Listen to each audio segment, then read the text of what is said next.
There was an idea to create a group of remarkable boards to see if we could make something more. To do the math and throw a party that they never could. And, then we did it. It was pretty easy, actually. We followed through on the idea, and now it's done. For those who don't know, late last year, I made what I thought would be a one-off video analyzing all the best boards in Mario Party history and creating an algorithm of sorts that could generate an infinite number of perfect boards. And you all liked that video so much that it quickly grew from making a single perfect board to creating a whole perfect Mario Party game. And so, this week, I thought I'd give a little gift to all of you looking to make your own party game without listening to Richard hit that intro 50 times, or those who weirdly like to listen to my videos to fall asleep. Not gonna lie, feel like I kinda yell a lot, not sure how that's soothing. But hey, to each their own. I apologize in advance for waking you up at like 2 a.m. Today, I've compiled every perfect Mario Party board into one big movie for your binging pleasure. I promise next week we'll be back to the regularly scheduled new videos, but for now, Richard, because it threw you off so much last week, hit that intro. Richard? No, Richard, I see you fading to black again. No, I queued you up this time. I queued you up. People are going to be livid if you don't hit that intro, Richard. Richard!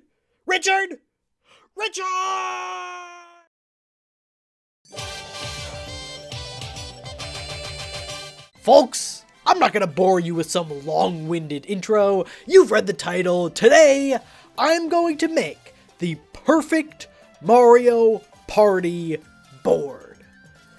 Now, some of you may be scoffing at the very idea and lamenting about how hyperbolic YouTube titles have become nowadays. I mean, how can one claim to have created something objectively perfect when it is, at its core, based purely on subjective values? Nintendo has spent decades attempting to create the best possible boards. How the heck is some YouTuber with no experience in game design supposed to outdo them? Well, the answer is simple. I'm not going to create the perfect board. I'm going to derive it. See, there is a massive but finite number of possible ways you can combine red, blue, and green spaces to create a Mario Party board.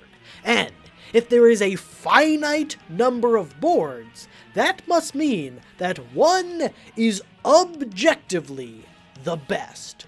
So no, today I'm not creating a board from nothing. I am creating an equation that will pull this ideal board from the ether. A perfectly balanced gaming experience, giving you the most optimized fun possible.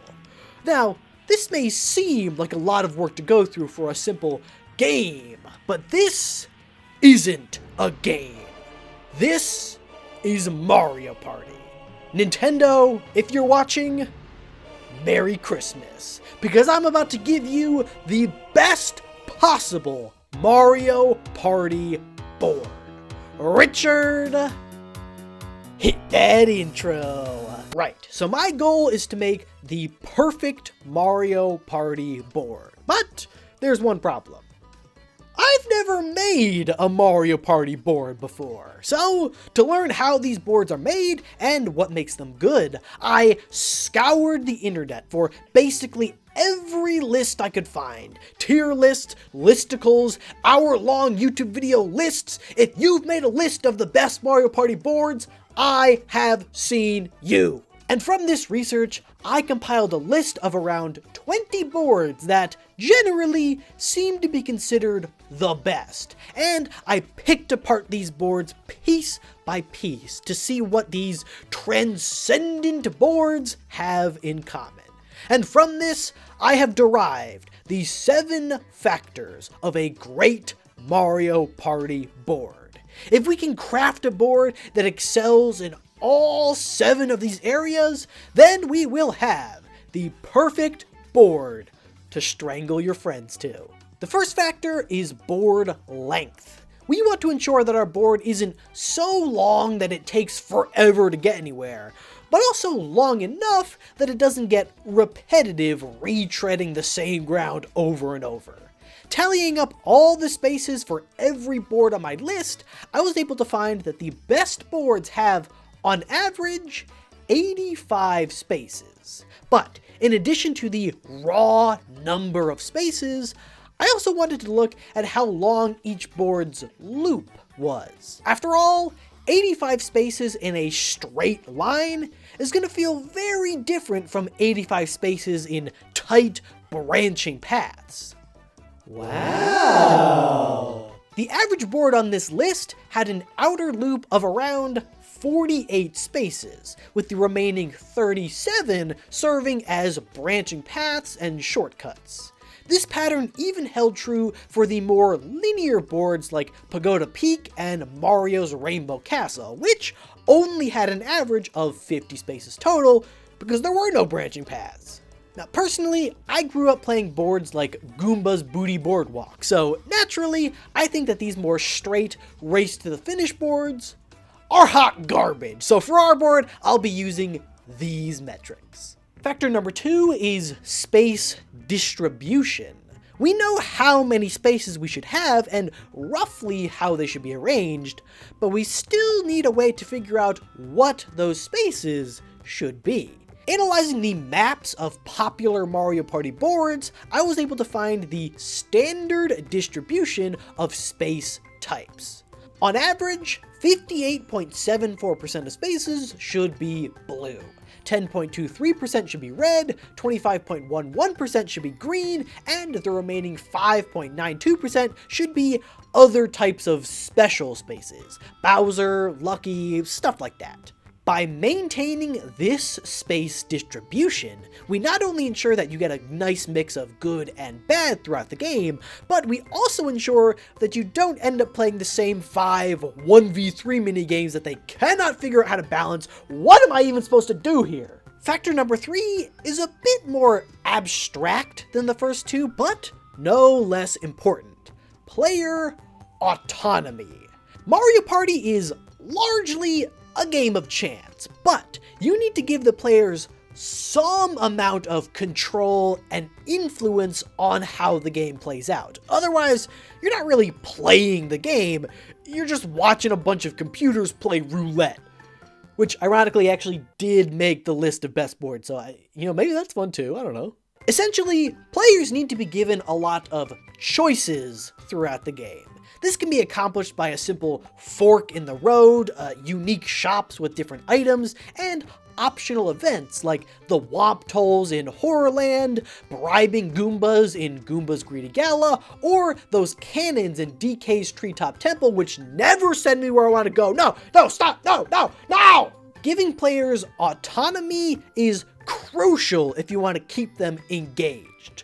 But it is perhaps secondary to the 4th factor, that being that nothing you choose actually matters. Mario Party is, at its core, a cosmic mistake, pure chaos manifested as the perfect friendship-destroying machine. Sure, giving players lots of choices is good, but what's even more fun is giving them the illusion of choice. Yeah, sure, pick whatever path you want. You're gonna get chance timed into oblivion in a few turns all the same.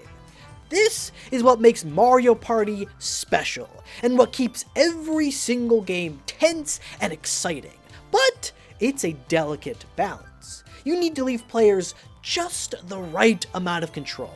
Just enough hope to grab onto so it hurts all the more when it's ripped away by the cold, uncaring power of statistics. The perfect Mario Party board should include an equal number of opportunities to create well thought out plans, and random chaos to completely shatter them. But you know what's even better than pure random chaos?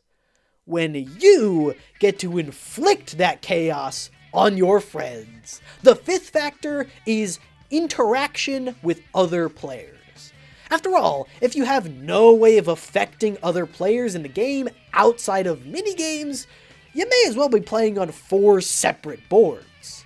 A lot of boards will simply use items to accomplish this, but based on my research, boards with specific features that allow you to hinder specific players in unique ways are way more memorable.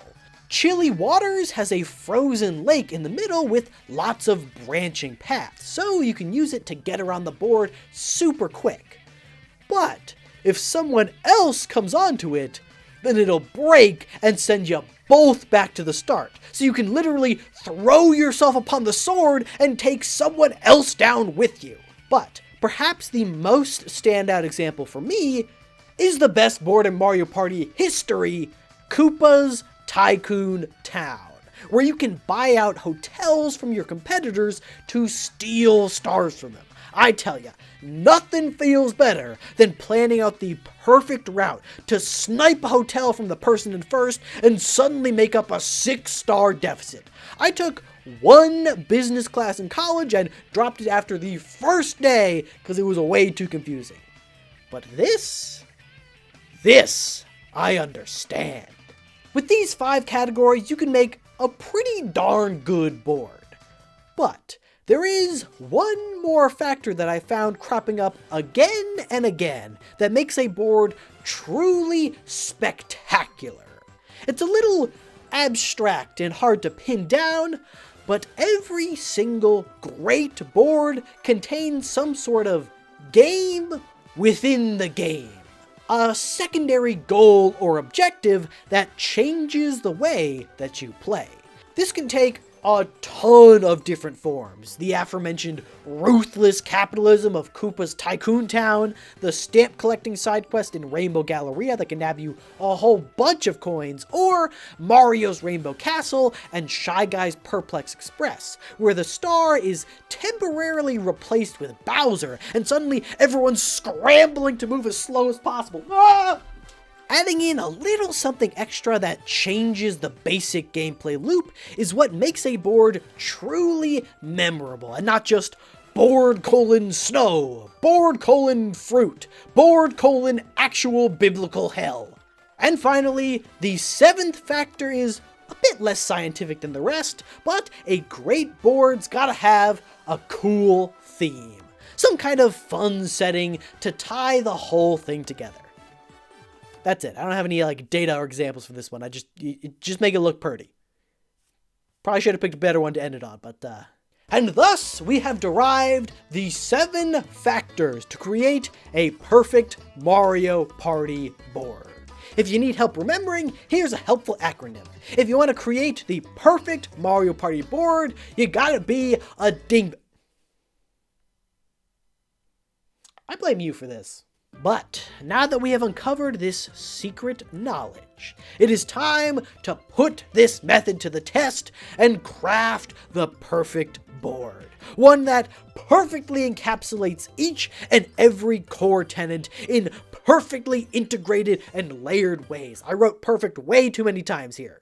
And thus, I give you Thus, I give you all the consummate Mario Party board, Larry's Ludicrous Lagoon, set on a beautiful tropical island. Ignore my terrible art, boring shape, and the fact that it literally doesn't actually have a lagoon. This is your standard type of Mario Party board. The star will appear in one of a few preset locations, it costs 20 coins to buy, and once someone gets it, it moves to a new space. Also, you'll notice that it's named after one of the Koopalings. This is to maybe incentivize Nintendo to you know, actually include enough boards instead of some weird river rapid side mode that literally no one asked for. Yes, I'm still salty that I spent $60 on this game. Anyway, this board has exactly 85 spaces, with 45 blue, 8 red, 19 green, 3 Bowser, and 2 Donkey Kong spaces. Perfectly balanced, as all things should be. To make sure I arranged these spaces in an interesting way, I started by making every 6 spaces a red space. I then placed 1 to 2 green spaces in between, made some of the red spaces Bowser spaces, turned the rest blue, and moved some around to make it a bit less formulaic and repetitive. This ensures that both the board as a whole and individual segments of the board have a good distribution of space types. I also laid them out so that there's no stretch of more than 10 spaces without some sort of branch. This ensures that on a decent roll, you'll always have some sort of choice to make. So that's the first 2 factors checked off, but now I'd like to take you on a little tour of this island, its many features, and how I derived them all from our 7 factors. Our players begin here, on the southwest shore of the island. I imagine this as the prototypical first board of a Mario Party game, so the beginning section is pretty simple. A stretch of 6 spaces, mostly blue, 1 red, 1 green item space that's flavored as a Pianta fishing to fit the theme. Since the average roll on a 10-sided die is 5.5, on your first turn, you're probably not gonna reach the first fork. You're gonna have 1 turn to get your bearings before anything crazy happens. At the first fork, you'll come across the first major set piece of this board, the volcano. When the game starts, the volcano is dormant. However, there are a few happening spaces around the board that will cause the volcano to erupt, spewing magma balls across the board that will temporarily change some of the spaces. Early in the game, these changes won't be anything crazy, maybe just changing a few blue spaces to red for a few turns, but as you get deeper into the game, the volcano's effects will become more and more intense whenever it's triggered. It'll start affecting more spaces and start throwing out super red spaces that take away 6 coins, Bowser spaces, maybe even extra DK spaces. There are 4 happening spaces that will trigger this volcano, meaning that in a 20-turn game, you can expect it to go off around 3 to 4 times. But you can also buy an item called Larry's Wand, which you can use to trigger the volcano at any time you choose. And you'll see why you might want to do that in a bit. This is designed to increase the randomness and chaos of the board, while the wand also gives you some strategic opportunities to literally rain on other players' parades. Rain hot magma and lava, that is. As it should be. If you follow the north path around the back of the volcano, you'll come across a Goomba pirate looking for money. Landing on his event space gives you a chance to earn some bonus cash, which you'll probably want because it's also home to the first shop. And now, a lot of you may be thinking, hey, I thought you said that there were no straightaways longer than 10 spaces, but that looks pretty long to me, mister. And you'd be right, which is why in the middle of this path, I've included the Plessy Dock. If you pass this, you'll be given the option to pay a small fee to have Plessy take you across the board, so it functions as a branched path. But, as an added little twist, there's also a happening space here where you'll encounter Messi, Plessy's evil twin and pro soccer player that everyone keeps telling me I look like. Messi will grab you and take you to a totally random space along the shore. Maybe he'll be a pal and take you super close to the store, or maybe he'll punch your hopes and dreams to the opposite side of the court. Again, I don't know anything about soccer. If you can avoid him, up here you'll find the first classic Bowser space. Land here and Bowser will spin his Wheel of Pain, filled with all sorts of negative effects for you and potentially everyone else too. Going back to the first branch, if you went east into the island, you can follow the path into the woods, or you can venture into the volcano itself and try your luck at the Path of Peril. If any of you were looking at my space math from earlier and realized that it didn't exactly check out, you can go ahead and edit your comment now. When you enter this cave, 8 random spaces will pop out of the lava. And when I say random, I mean random. They could be red, blue, green, with all sorts of weird effects. You can make money, lose money, get items, lose stars. If you can dream it, the Path of Peril can make it happen, baby! At the very end, there is one of 2 chance spaces, which operate just like any other chance space in Mario Party, in that it seems random, but is secretly programmed to cause the most chaos possible. And after that is an event where Larry will stop you and make you spin a wheel to gain or lose something important on your way out, just in case you rolled a 10 and skipped over all the chaos before. This section is for all you gamblers out there. You might walk out stacked with cash or completely broke. And once you leave, all the spaces will sink back into the lava and re-randomize the next time someone comes on in. And as one last added twist, if the volcano erupts while you're inside, whether due to a happening space or someone using a wand item to activate it, you'll be launched to a random space on the board. If that all seems too crazy, you can choose to continue east into the forest, and both these paths are different lengths and spit out in different places, so there are tactical reasons to take one over the other, aside from just channeling your inner chaotic neutral. Continuing north, you can link up with the shore path and run into some piranha plant spaces. They have a 50-50 chance of being awake and stealing 10 coins, or asleep where you get a free item. But if you choose to venture further into the forest, you'll encounter perhaps my favorite feature of this board: Ukiki. For those who don't know, Ukiki is that one monkey that always stole your hat in Mario 64. Well, he's back, and he's still up to his thieving ways. In this forest, there are 4 green spaces that will summon Ukiki to you. If you pay him a small fee, you can choose another player and send Ukiki after them.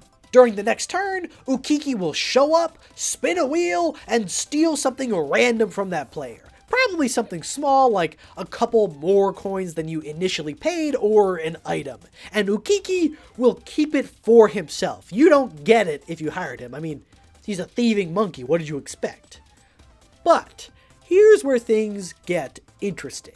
If Ukiki comes after you, before spinning the wheel, you can bribe him to go steal 2 things from someone else. And this can happen indefinitely, but his price increases every time he bounces to a new person, and the amount of stuff he can steal also increases.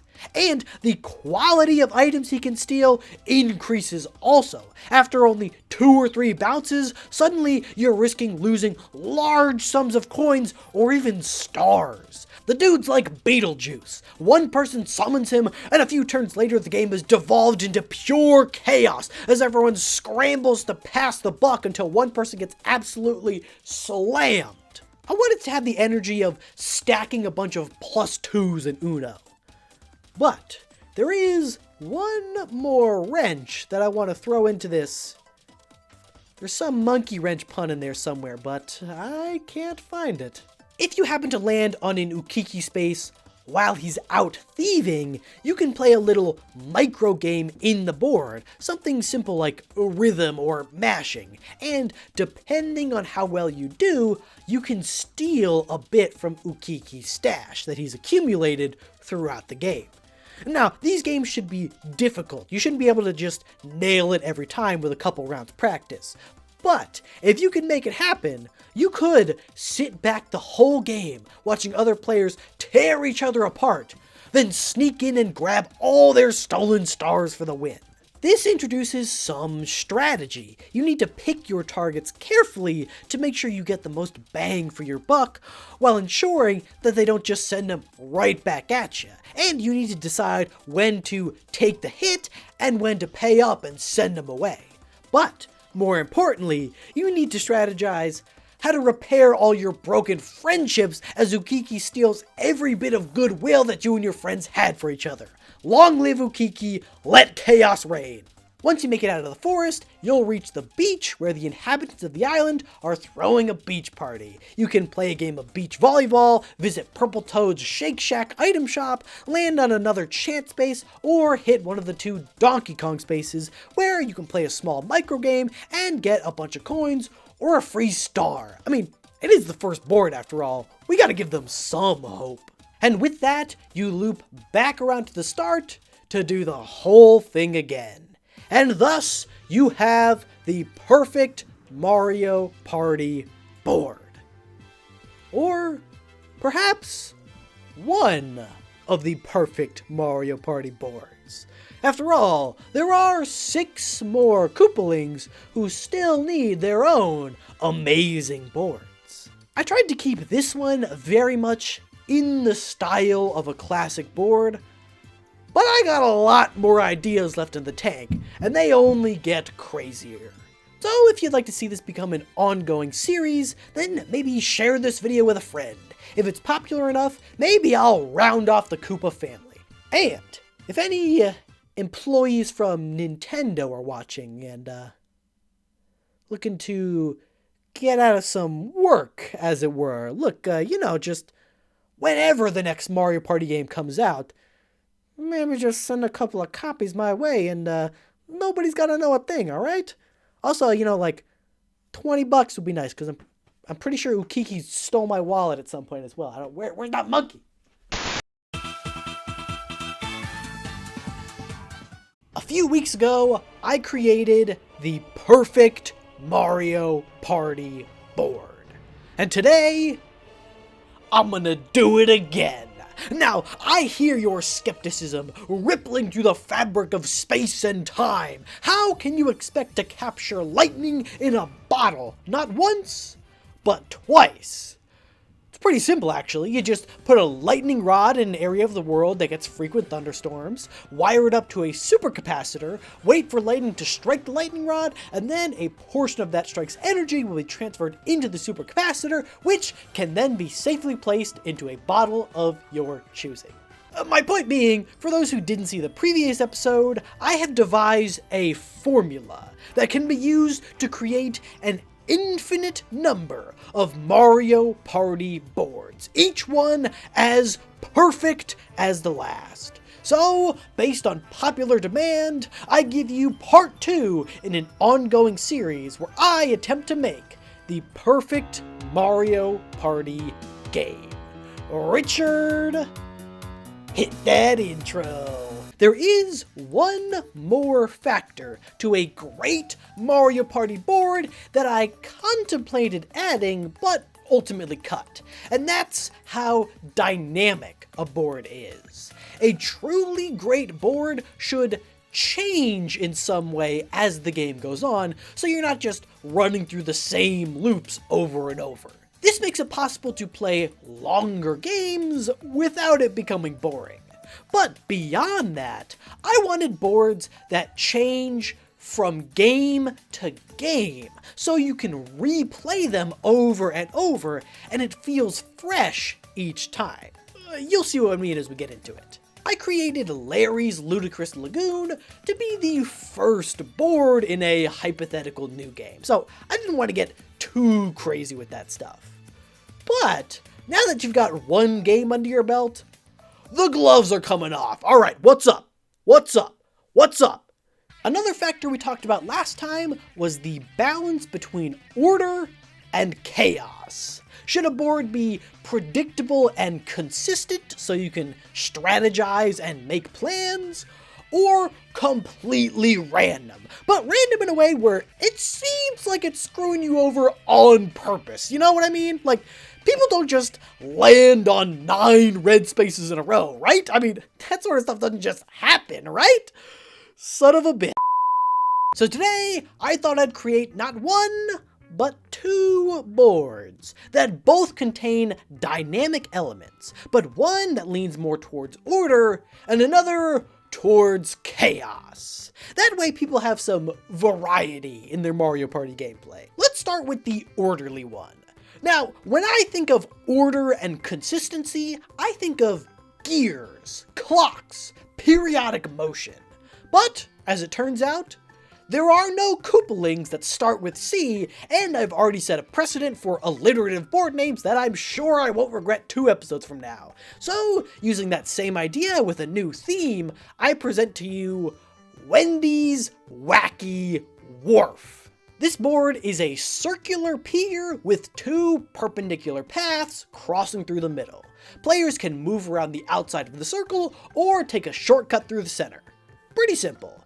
Now, those of you who watched the last episode and are exceptionally fast at counting might be wondering, hang on, that seems like a pretty small board. A far cry from the statistically optimal 85 spaces. I mean, what is this, Super Mario Party? For real though, why? Well, that would be because you're only seeing half of the board. Or a third if you want to get technical. This is a wharf after all, so at the start of the game, a series of boats will come down and encircle the outside of the pier. These boats range from 2 to 4 spaces in length and line up exactly with the spaces of the wharf. So at the start or end of each boat, you can choose to jump onto the boat or back down onto the wharf.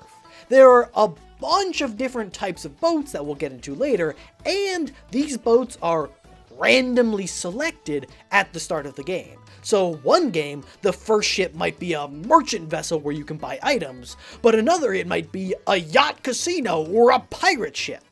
But we're not done yet. At the end of each turn, these ships will all move in a counterclockwise direction around the wharf. So how it will work is that the last ship will leave, the rest will move that many spaces ahead, and a new ship of the same length will come in at the start, so it'll all always line up. So this means that a clever player can end their turn on a boat and let it carry them ahead at the end of the round. And if you look at the last boat, you can plan on exactly how many spaces you'll move. So you can use this to quickly advance towards the star, but if you're not careful and don't get off soon enough, you could pass it altogether. And if you're on a boat when it reaches the end, you're carried away off the screen and have to swim back and lose half of your coins. No good. Now you may be thinking, wow, that sounds insanely powerful. Why wouldn't I just always stay on the boats the whole time? Well, first of all, not all of the boats are good, as I'll explain later, but there is another reason why these boats might be more risky than you think. In the previous episode, I included a special item called Larry's Wand that you could use to activate an effect specific to that board. I figured this could be a running trend with each board, and in this case, if you use Wendy's Wand, you will permanently reverse the directions that the boats move at the end of each turn. So you could hop on a boat at the very beginning thinking you can ride it all the way to victory when, suddenly you're sent back into the Shadow Realm, half your coins are gone, and your friend has a black eye and is trying to find that live hand grenade that their grandpa gave them. Boy, that escalated quickly.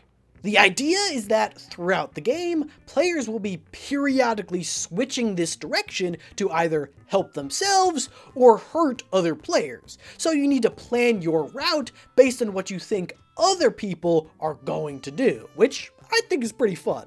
So that's the general gimmick of this board. Let's get into some more specifics. The first step is to figure out how these spaces should be laid out. I knew I wanted around 85 spaces in total. I also knew that I wanted 2 circles with an equal number of spaces, so the wharf and the boats will always line up perfectly, and 2 inner cross paths. Now, I could have gone through a painstaking process of trial and error to perfectly align these spaces, but come on, you know what kind of channel this is. It wouldn't be a ChipTide video without a real quick math lesson. Alright, so the outside of a circle is known as a circumference, and the line that goes through the center is called a diameter. We know that this board is going to have 2 circumferences of equal length, one for the wharf and one for the boats, and 2 equal diameters going through the center. And we know that all of these added together should equal 84, just because it was easier to use an even number.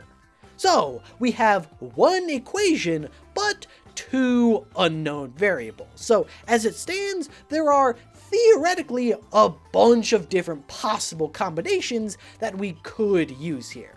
If we want to get one definitive answer, then we need another equation relating the circumference to the diameter. And luckily, that's super easy to do. As it turns out, in every single circle, regardless of its size, the circumference is simply equal to the diameter times pi. You know that one really weird number that you always hear about, like mid-March?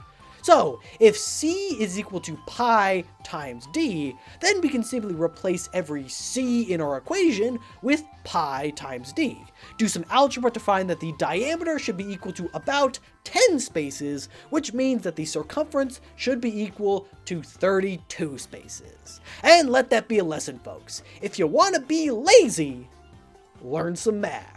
Now, I did run into a slight geometry problem. I wanted to include a little pier at the top to serve as both the area where you start and to clearly delineate the start and end of the boat track. But that does remove 4 spaces from the outer diameter. So to keep this board long enough, I added in a little side path in the 3rd quadrant, which also helps to mix up the pattern a little bit.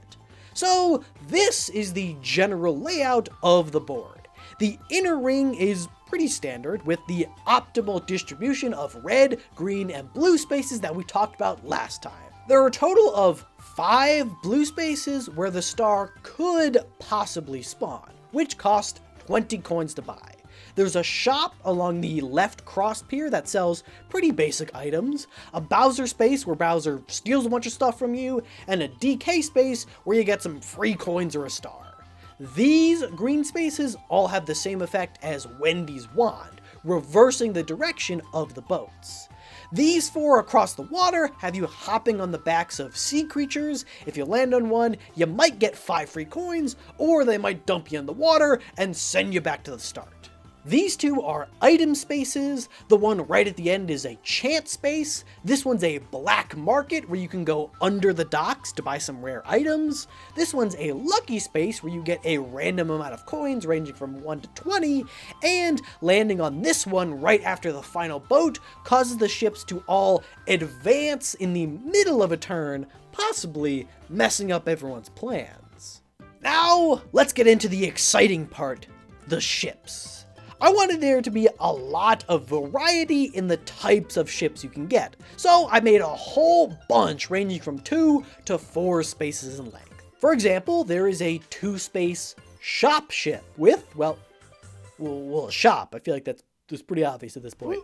Psych! It wasn't obvious because it was actually a decoy ship. You think it's a shop, but when you go in, it's actually a Goomba who mugs you and takes some coins or an item. Hey, how about them pockets? Let's see them pockets. And just to be clear, there are also real shop ships too, so you have to try and remember which ones are real and which ones are fake as the ships move around. I think it should be programmed so that there can't be any more than 2 of each ship type out at any one time. So it's not like there's a shop every other space. Keep the variety. There's also a fishing boat where you can get a free item by passing this pianta, and some simple ships of each length that just have random spaces on them. So there's not 2 million events on the board at once. But those are all pretty basic, so let's get a little more interesting. Last time, some of you got real mad that there wasn't a boo that allowed you to steal stars. Mostly because there was a monkey who allowed you to steal stars instead. But you folks will be glad to know that here you may encounter a ghost ship with the classic Mario Party boo that can steal coins or a star from any player of your choosing whenever you pass them. For a fee, of course. Your mortal soul! Or 50 coins, whichever works better for you. And some other ideas that I thought would be fun. There could be a pirate ship where you have to challenge the captain to a small micro game to either earn a portion of his loot or be forced to walk the plank and lose half your coins. Or a casino yacht filled with happening spaces where you can bet coins on a game of roulette or something.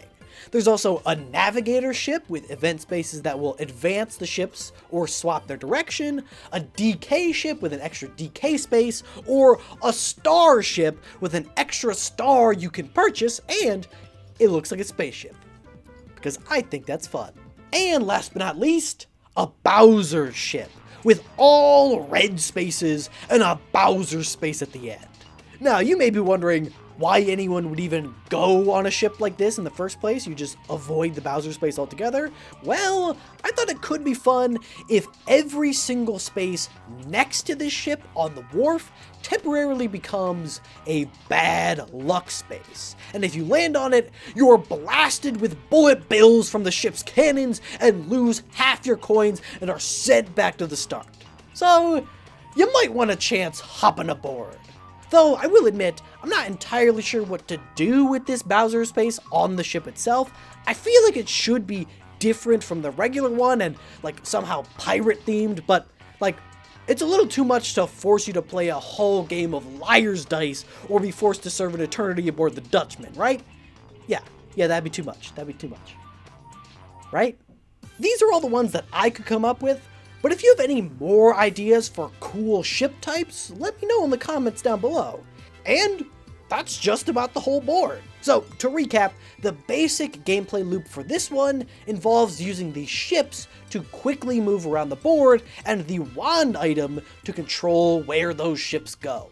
You'll have to get off the ships eventually to get a star, and I tried to include some interesting stuff on the inside as well, so there's an actual reason to strategize and plan different routes. The fact that the ships move around throughout the game, and you get a different set of ships every time you play, will hopefully keep this board fun and interesting even with multiple replays. Now, if you'll excuse me, Richard's thinking he's real slick right about now on that boat over there, so I think I'm gonna just send him to the Shadow Realm real quick. Huzzah! You nerd! You fool! You loser! Is that a grenade?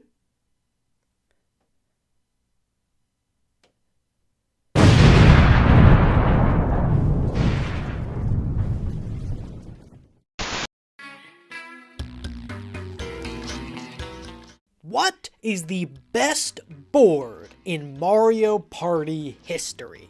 This answer will vary depending on, let's be real, the age of the person you ask. Western Land, Koopa's Tycoon Town, maybe you'll get a weirdo who throws out Blooper Beach.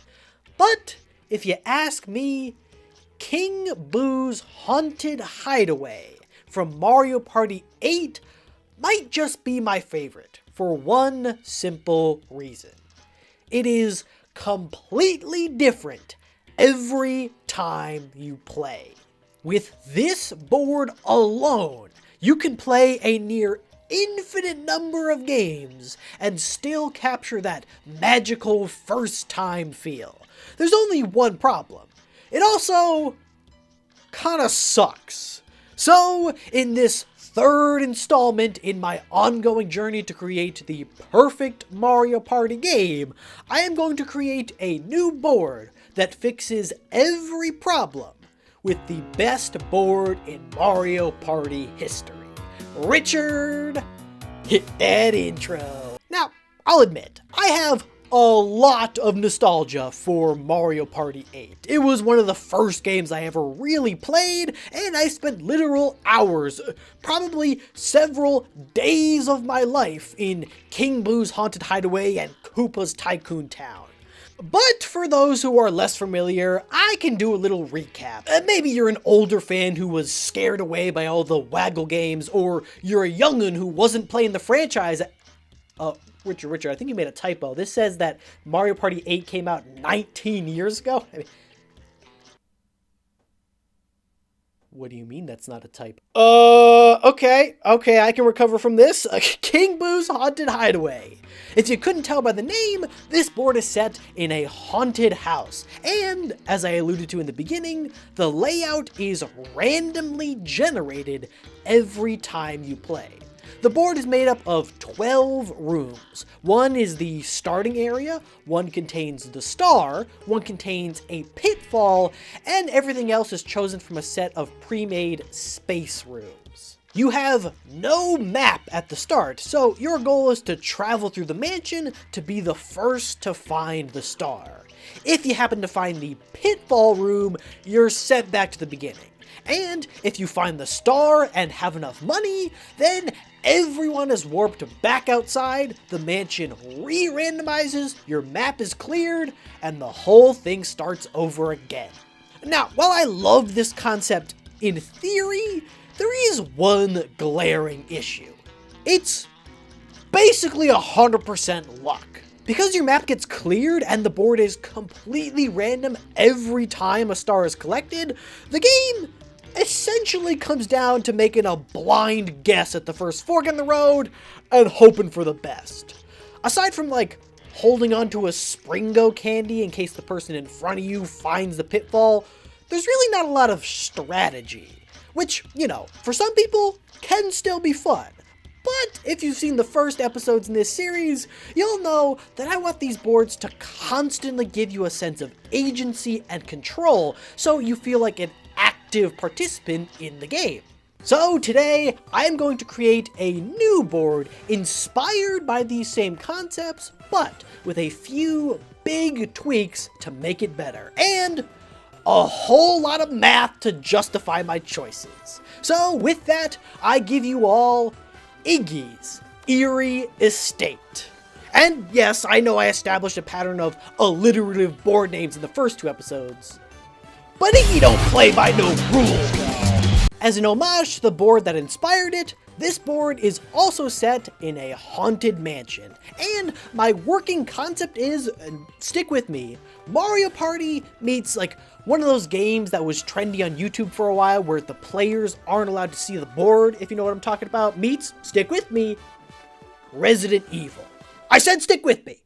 I want to keep the original ideas of randomly generating boards using preset rooms and slowly uncovering the map from the original, but with one major change. Instead of the star having its own dedicated room, it simply takes the place of a space like any normal board, so it can theoretically be anywhere. And when someone gets the star, you're not warped outside and the map doesn't re-randomize. Instead, the next star will be spawned in a new random room that no player is currently occupying, and Iggy will pop up and give you some sort of cryptic clue or riddle as to where to look next. Something like, if you wish to find the star, you must beat your friend with a crowbar. And then you have to remember that there was a crowbar in the garage, and that's where the star is. Probably not that one, though. Turns out I'm not good at coming up with riddles. But, I don't know. Iggy said so, so come here, Richard. So, the challenge and the sort of game within the game with this board is learning the layout of the mansion so you can correctly guess the new location based on the riddle and finding the quickest route to get there. And this also serves a double purpose of keeping you engaged on other players' turns. If they're in a different part of the mansion than you, you're still going to want to pay attention to learn the layout. Unlike the original, I think it might be best if this board has no minimap, and no ability to look at rooms that no player is currently occupying. So, if you're able to figure out from Iggy's clue that the next star is in the kitchen, say, it's up to you to remember where the kitchen is and how to get back there as quickly as possible. But, of course, we can't make things too easy for you, so let's cast one more stone into this pond. Whenever the star moves, Iggy will also change one thing about the mansion layout. Maybe he rotates a room, swaps two of the rooms, changes all the spaces in a room to red, something to shake things up. So the whole mansion isn't completely changed every time, it's slowly evolving throughout the game. So you might think you know the fastest way to get back to the library, only to find that your path is now blocked, forcing you to improvise. Hopefully this will keep things fresh as the game goes on.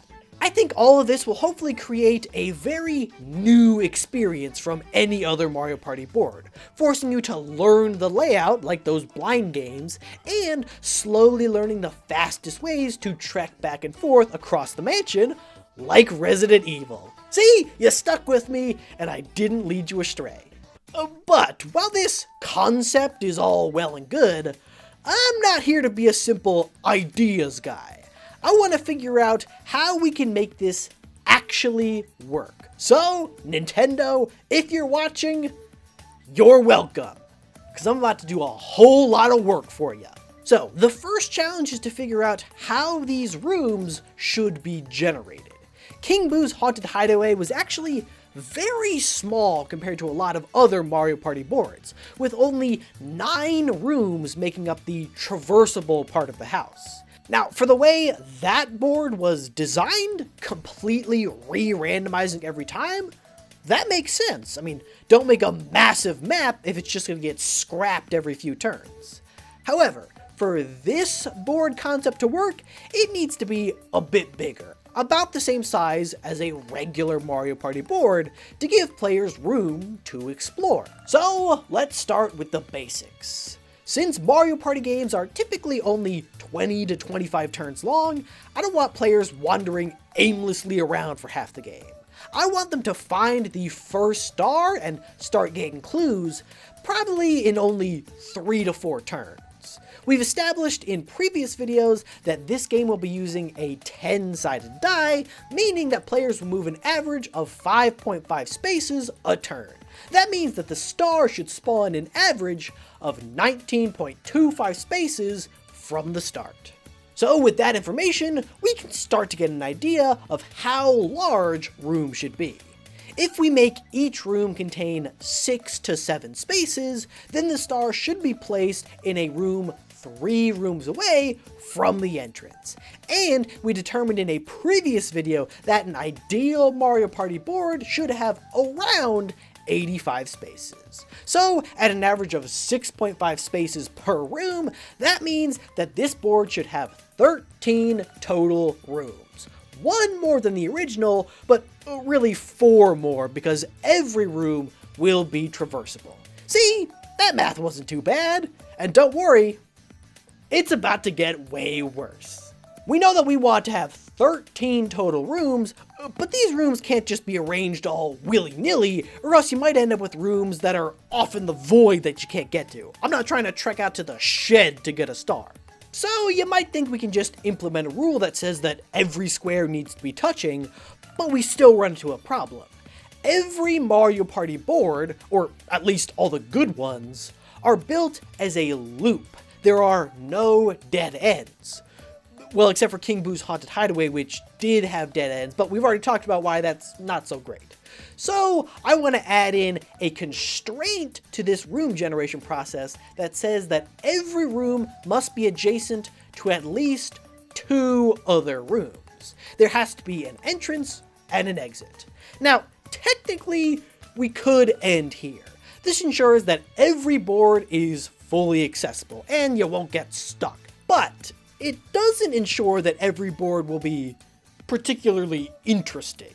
You might get something that's just a big loop, for instance, which kind of defeats the purpose of learning the map and different routes. So I'm going to add in one more constraint. Of the 13 rooms, at least 7, so more than half, must be adjacent to at least 3 other rooms. That way, we can include branching paths and give players choices. So, to recap, 13 rooms, everyone must be adjacent to at least 2, and more than half must be adjacent to at least 3. This will ensure that the randomly generated mansion is fully traversable and with no dead ends, and gives you options for what paths to take. But let's talk about paths. We know how these 13 rooms should be arranged, but what about the spaces within those rooms? I could just take the easy way out and just connect everything up in a grid so you can go any direction you want. But there are a few issues with that approach. One, it'll make traversing the mansion way too easy. You won't need to learn any paths, you can just Pythagoras your way over. And 2, as a lot of you pointed out in the last video, having a million branches that constantly force you to stop and pick a direction can really slow down the pace of a game. So to fix this, we need to make it even more complicated. Each room will be randomly assigned one of 4 preset patterns: a straight line, an L, a T, or a cross, rotated any which way. What you'll most likely end up with is a random jumbled mess of paths that don't connect to each other. So next, the game will look for any wall where a path comes in, but not out the other side. If the room with the unconnected path is a T or a cross, it will simply delete the extra path. If it's a line or an L though, it can't delete that path or else you'd still have a dead end. So instead, the next room will have a new path added to accept it. This ensures that every path leads somewhere without having 99% of the inner rooms just turn into crosses anyway. But are we done yet? Well, if you take a gander at the amount of time left in this video, I think you can guess. No, of course we're not done! There could still be cases where you have disconnected loops that remain inaccessible. So to account for this, the game will select the entrance point along the outside and attempt to draw a line from the entrance point to every other room on the board. If there are any rooms or sections that it cannot get to, it will add in 2 paths to connect them: an entrance and an exit. Now the whole board should be completely contiguous and accessible, except for one remaining issue. In order for this system to work, you need to be able to move in any direction. Normally in Mario Party, all paths are one way, but here that could result in areas that you can't get into or parts of the mansion that you can enter but never leave. And this is Iggy's Eerie Estate, not Iggy's Hotel California. Now, yes, you could technically add in more constraints to ensure that this doesn't happen, but the math required to do so is way more complicated than you think. No, like literally, you have absolutely no idea how much more complicated it is. Like requiring a PhD in advanced graph theory levels of complicated. I ain't doing that. So to compromise, I'm introducing a Mario Party first. In this board, you can move in any direction you want, but you have to fully commit to one at the start of your turn. You can't just like go back and forth to basically pick whatever space you want to land on. Not only does this make the generation a lot easier, but I think it will ultimately make the game more fun and make getting around more strategic and less annoying. So now we know how to generate the room layout and the pathing, but there's still one thing left. What about the actual spaces themselves? Well, the original King Boo's Haunted Hideaway used preset tiles, and I could do that, but that seems like a lot of work, so let's work smarter and not harder. In the first video, we found that an optimal board will have exactly 58.74% blue spaces, 10.23% red, 25.11% green, and 5.92% special. So, after the game has generated the mansion layout and all the spaces, it will tally up the total number of spaces, which will vary depending on the room types, and then randomly generate these spaces based on these exact proportions, rounding to the nearest whole number when necessary. So, say there are a total of 85 spaces. It will randomly make 8 of them red, 19 green, 3 Bowser, 2 DK, and the rest blue. But if all the green spaces are randomly generated, then what do they do, I hear you asking, thinking you've caught me slipping, but no! Have you not realized yet? I've thought of everything this time. Except for the things that I inevitably have not thought about. Well, when each room is generated, it is given a theme. This theme determines 2 things: the decor of that room and the effects of the green spaces within. Things like a cooking mini game for the kitchen, some sort of gambling thing for the game room, stuff like that. So let me know in the comments any ideas you have for room types and what the green spaces would do in there. Let's make this a collaborative effort this time. And don't worry, I'm definitely not just outsourcing this part, because this video ended up way longer than I thought. I mean, can you believe I thought I could do these last 2 in one video? Amateur. So, once all the spaces are laid out, the game is nearly ready to go. The only thing left is to throw in 2 to 3 shops between spaces in select rooms, ensuring that one is exactly 2 rooms away from the start to ensure that people can actually get items early on. And pick a space that's 19 to 21 spaces away from the start to become the star space. And you're ready to go. With this formula, the game should be able to generate a near infinite number of completely unique and interesting Mario Party boards. And thus, the promise of this series has been fulfilled. I have created not just the perfect Mario Party board, but every perfect Mario Party board. And so, to recap, here's how Iggy's Eerie Estate works. The game will randomly generate a board made up of 13 rooms, using a series of constraints to ensure that the whole thing is accessible. You have to travel around the house, learning the map as you go, to find the star. Once you do, it will randomly warp to an unoccupied room, Iggy will give you a cryptic riddle as to where it is, and you have to go and find it. Every time the star moves, some small aspect of the house will change, forcing you to constantly adapt your strategy. And, since I didn't mention it yet, the special Iggy's Wand item that I've included in all of these will instantly move the star and change some part of the mansion, sort of like a get out of jail free card if someone's about to find the star, or if you know that it's miles away from you. But they're pretty expensive, so people won't constantly abuse it. A complicated board design, to be sure, but ultimately, I think it'll be a lot of fun. And to everyone who's planning on making a super cool fan game based on these board concepts, I'm real sorry for this one.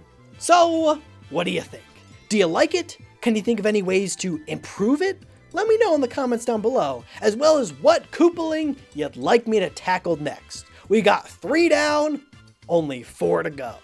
Now, if you'll excuse me, I have to resume my deep research into graph theory to figure out how many possible board configurations this could make to include in the thumbnail with me looking at it like this. And if the thumbnail didn't look like that, you know that I failed, and if you can solve this problem, please let me know. Help me.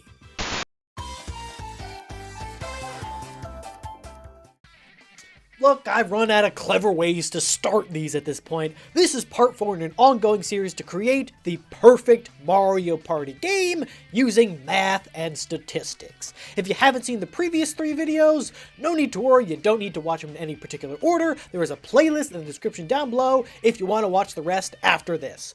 Richard? Yeah, that's right. I ain't messing around today. Hit that intro.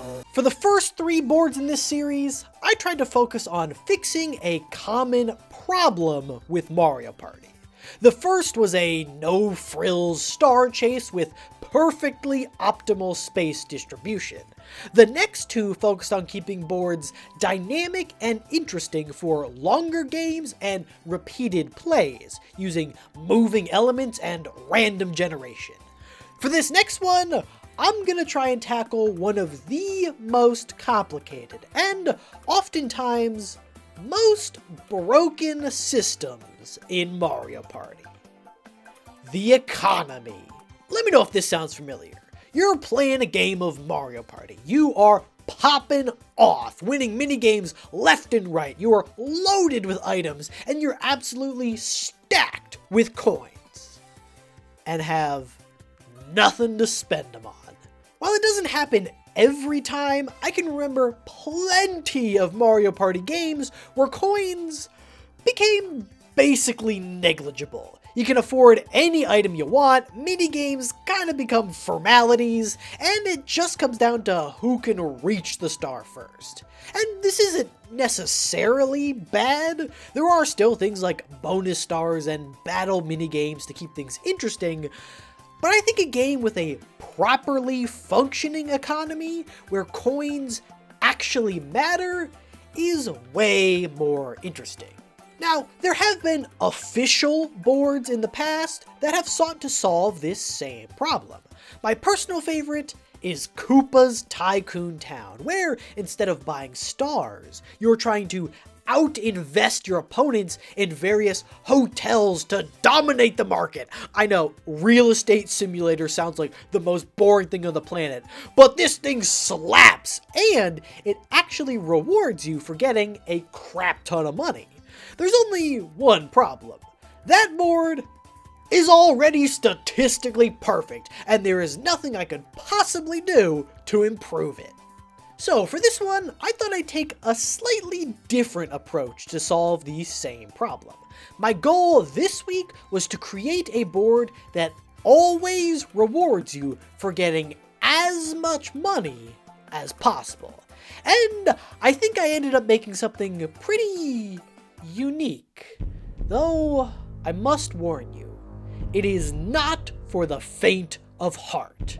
I'll be honest, I almost didn't want to share this concept with the masses, for I fear that it may sow the seeds for the destruction of humanity as we know it. If you're one of the dozen or so people trying to make a fan game based on my board concepts, remember, with great power comes great responsibility. So, with that in mind, have you ever wanted to have a few less friends? Are you trying to throw away all your time, relationships, and joy to watch an ultimately meaningless number go up? Do you want to experience all the horrors of late-stage capitalism, all from the comfort of your own home? Then come on down to Morton's Malicious Market. It's shaped like a 4-leaf clover, a worldwide symbol of luck. And believe me, you're gonna need it. You can move around each of the loops as normal and take some of the connecting side paths and shortcuts to get around quicker. However, you'll find no randomly generated star along these paths. For that, you'll have to return to Morton's titular market, located in the center. Whenever you pass through here, you can offer Morton as many coins as you want, and he'll tell you how many stars he'll give you for it. No max limit. Kind of like a shady pawn shop or something. 1 star costs a mere 10 coins, which is pretty cheap, so you might be tempted to rush back there the second you win a minigame. However, you might want to hold the line just a little bit longer, because in Morton's Market, you get a discount for buying in bulk. Sure, if you only have 10 coins, you can lock in a star right now, but if you manage to wait until you have 30 coins, you could get 5 stars. And this seemingly small change will have a massive effect on the gameplay. Because stars get exponentially cheaper the more money you have, your best bet is to hold off on cashing out as long as you possibly can, then nab yourself a boatload of stars at the last minute. However, as you'll soon see, this board also has a truly immoral number of ways that you can lose coins, and more importantly, steal coins from your friends, or have them steal from you. This will, in theory, turn this into a cutthroat game of risk management. Do you cash out now and lock in a few stars? Do you wait a little bit longer and risk winning big or losing it all to Richard with that stupid smug grin on his face? Do you plan your game perfectly to cash out on the last possible turn, only to roll a 1 and end the game with 300 coins and no stars to your name? The possibilities are endless. So that's the basic idea. Incentivize people to hoard coins for as long as they can, while also implementing features that makes hoarding coins a risk. Now, let's get into some specifics. The first and most important feature to nail down is the price of stars. Now, I'll admit, I tried to run some simulations and stuff to derive the perfect formula, but this is really something that you need to figure out with extensive testing to see how real players actually behave. But as an example, you could make it so the number of stars you can get at any one time is equal to the number of coins you have divided by 10 raised to the power of 1.5 rounded down. I know, kind of a complicated thing to be able to calculate in your head, but basically it just means that you'd get an extra star for every 5 coins you spend, give or take with some rounding shenanigans.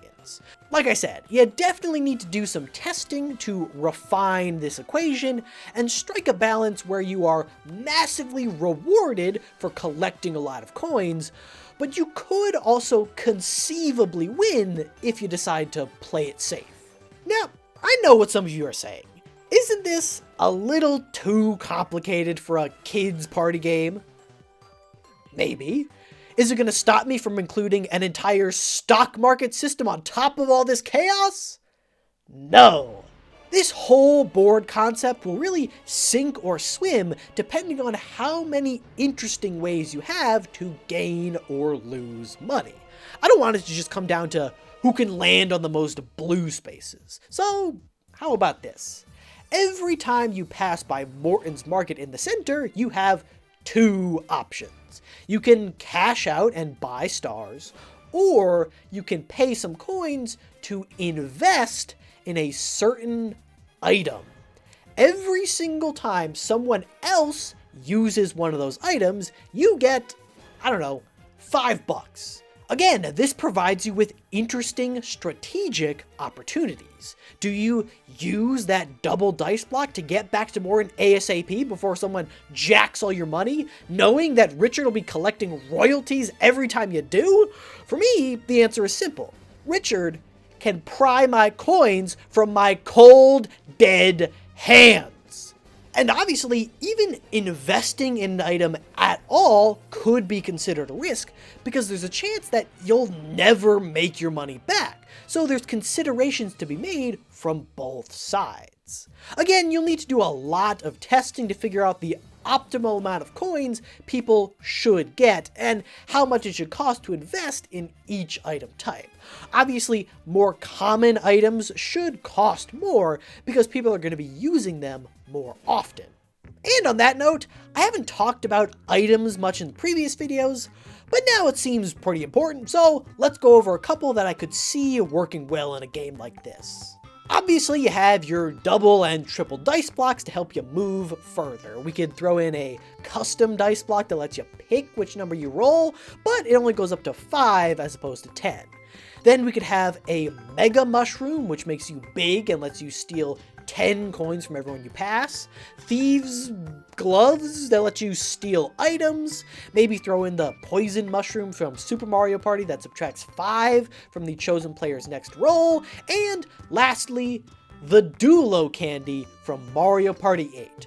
Literally, exactly as it is, unchanged. I don't care if it's the only one that's candy and everything else is a regular item, it's perfect and should never change. Why yes, I did grow up playing Mario Party 8. How could you tell? And then we have the ongoing tradition of the wand items. If you use Morton's wand, you can immediately initiate a 4-player battle minigame, and the person who used the wand gets to choose how many coins everyone invests and what game you play.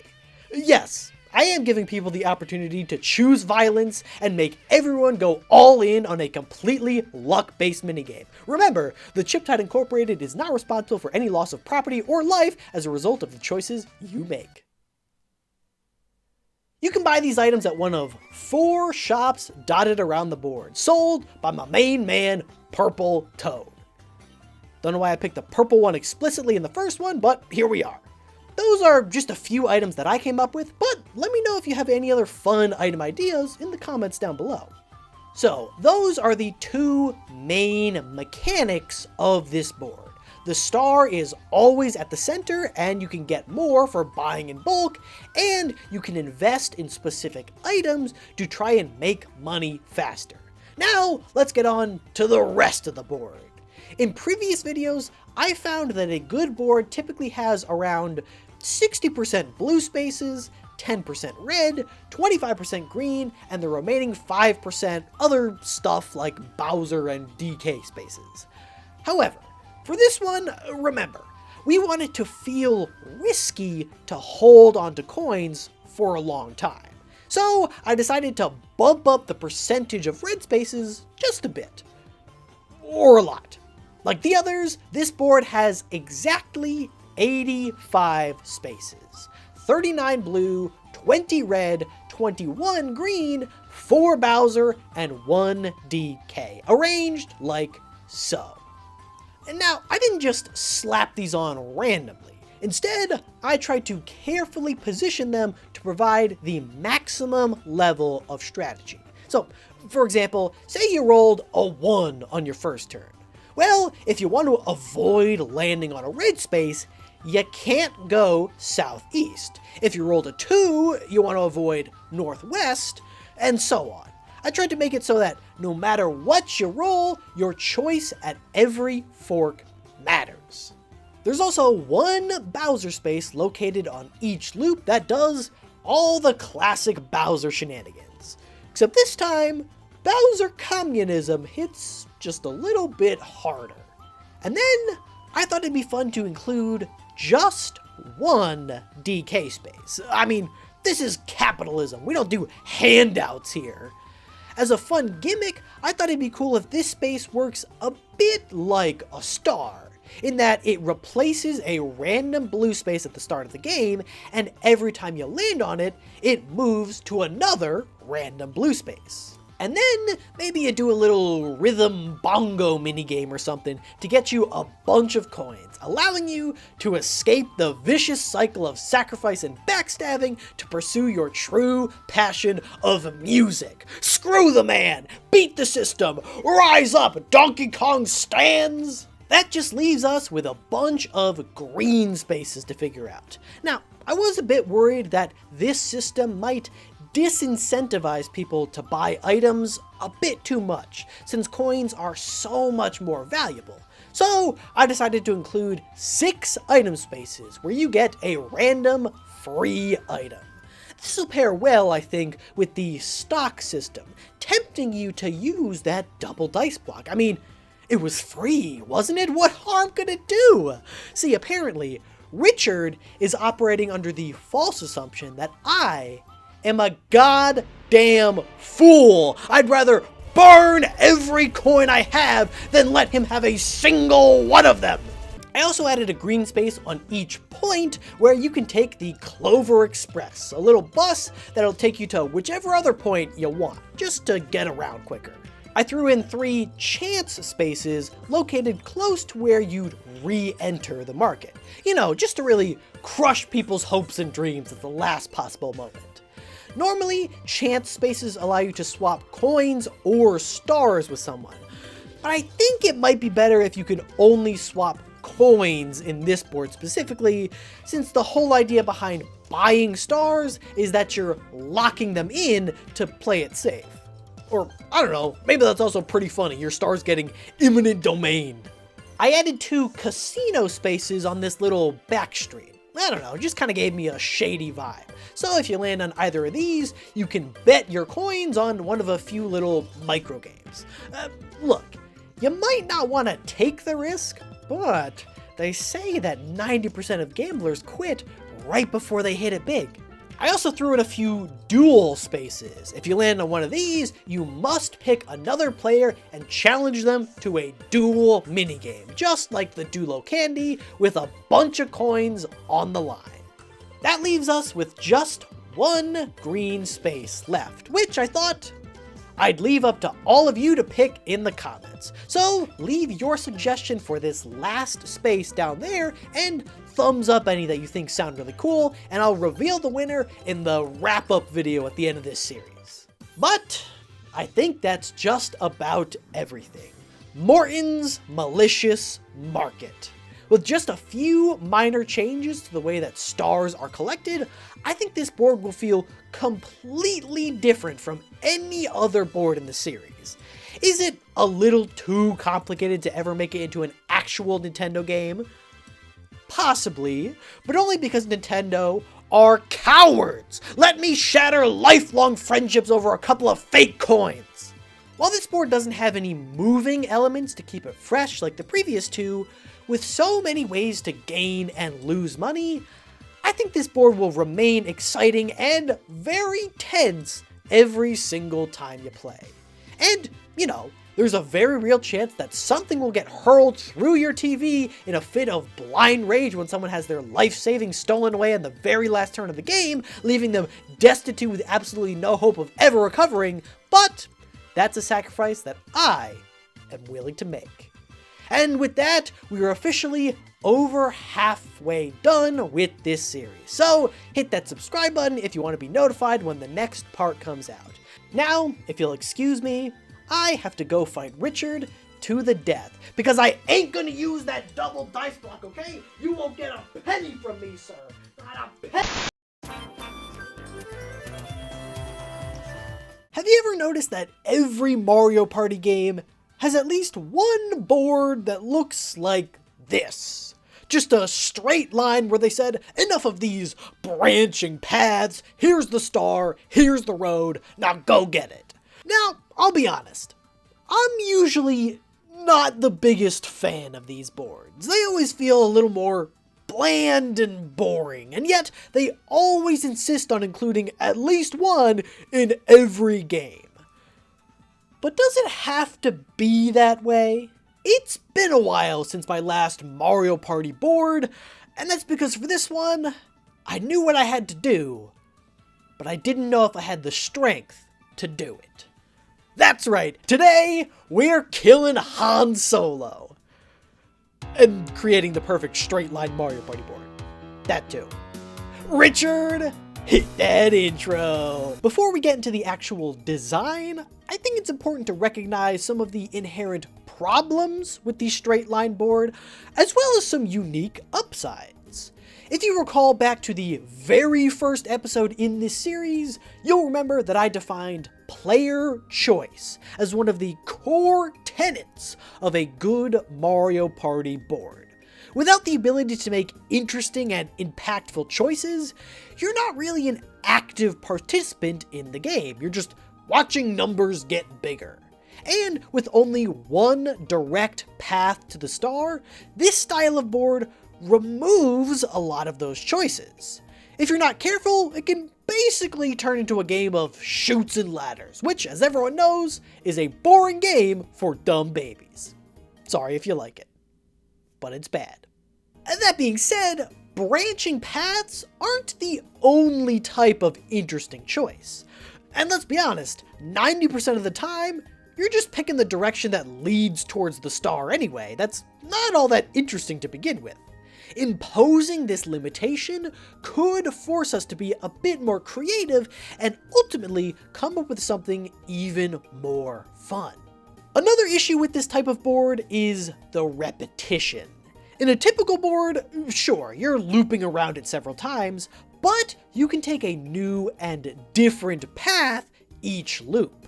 On Goomba's Booty Boardwalk, you're walking past the same dumb fisherman every single time. My man, you haven't caught a single fish in 18 years. Take the hint.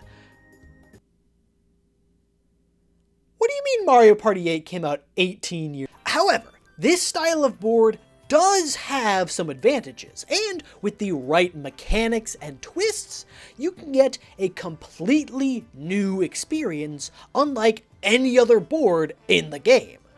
True, if the whole point of the board is just to get to the end as quickly as possible to buy a star, then get sent right back to the beginning to do it again, that's pretty boring.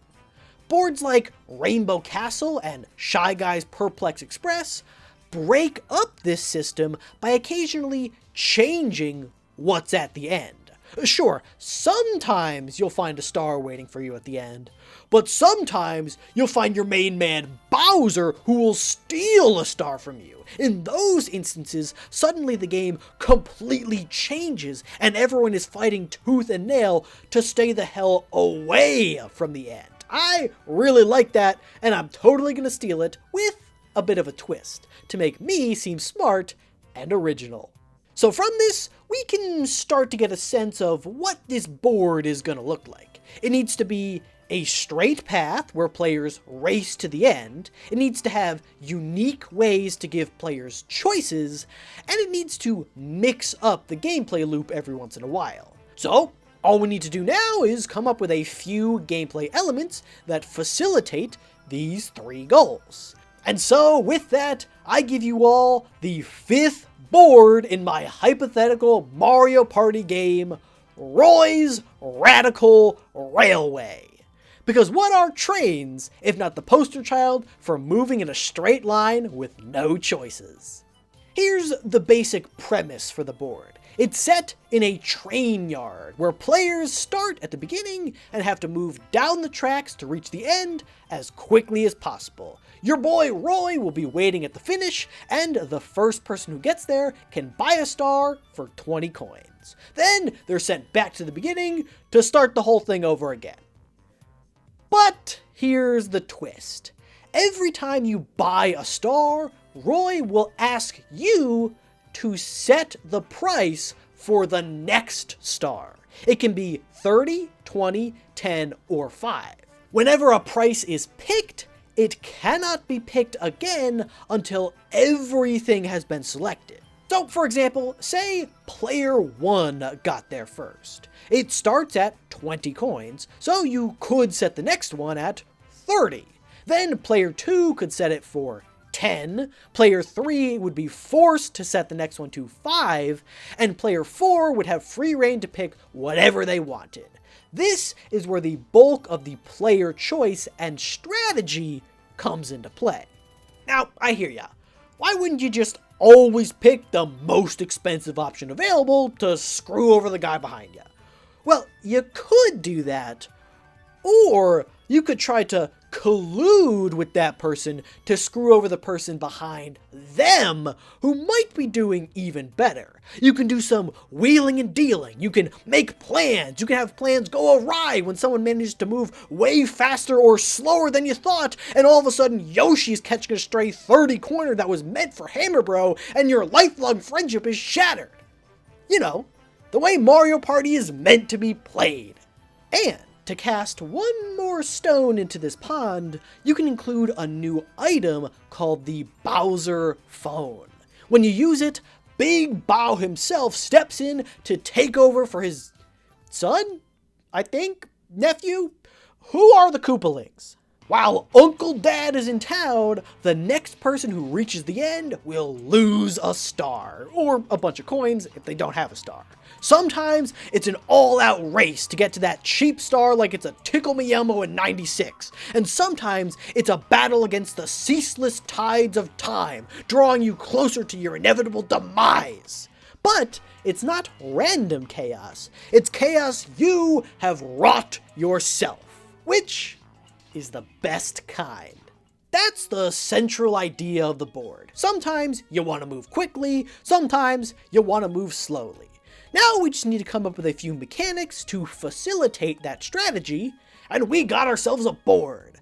The easiest way to do this is with items. Obviously, something like a double dice block or triple dice block can help you move forward quickly, and we can also throw in a poison mushroom that subtracts from someone's roll. You could use it on someone who's about to get a cheap star, or you could use it on yourself if you're about to hit Bowser. There's layers here.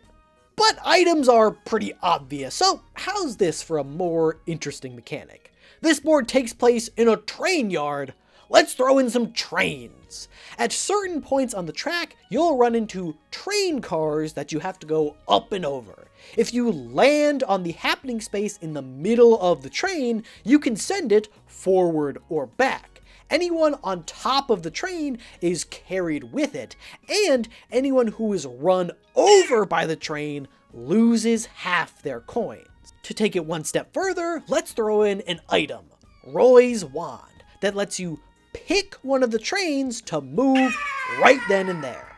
This feature kills a few birds with one stone. You could move the train you're on ahead to get to the star faster. You could move someone else back. You could move someone else forward so they get the more expensive star and have to give you a cheap one.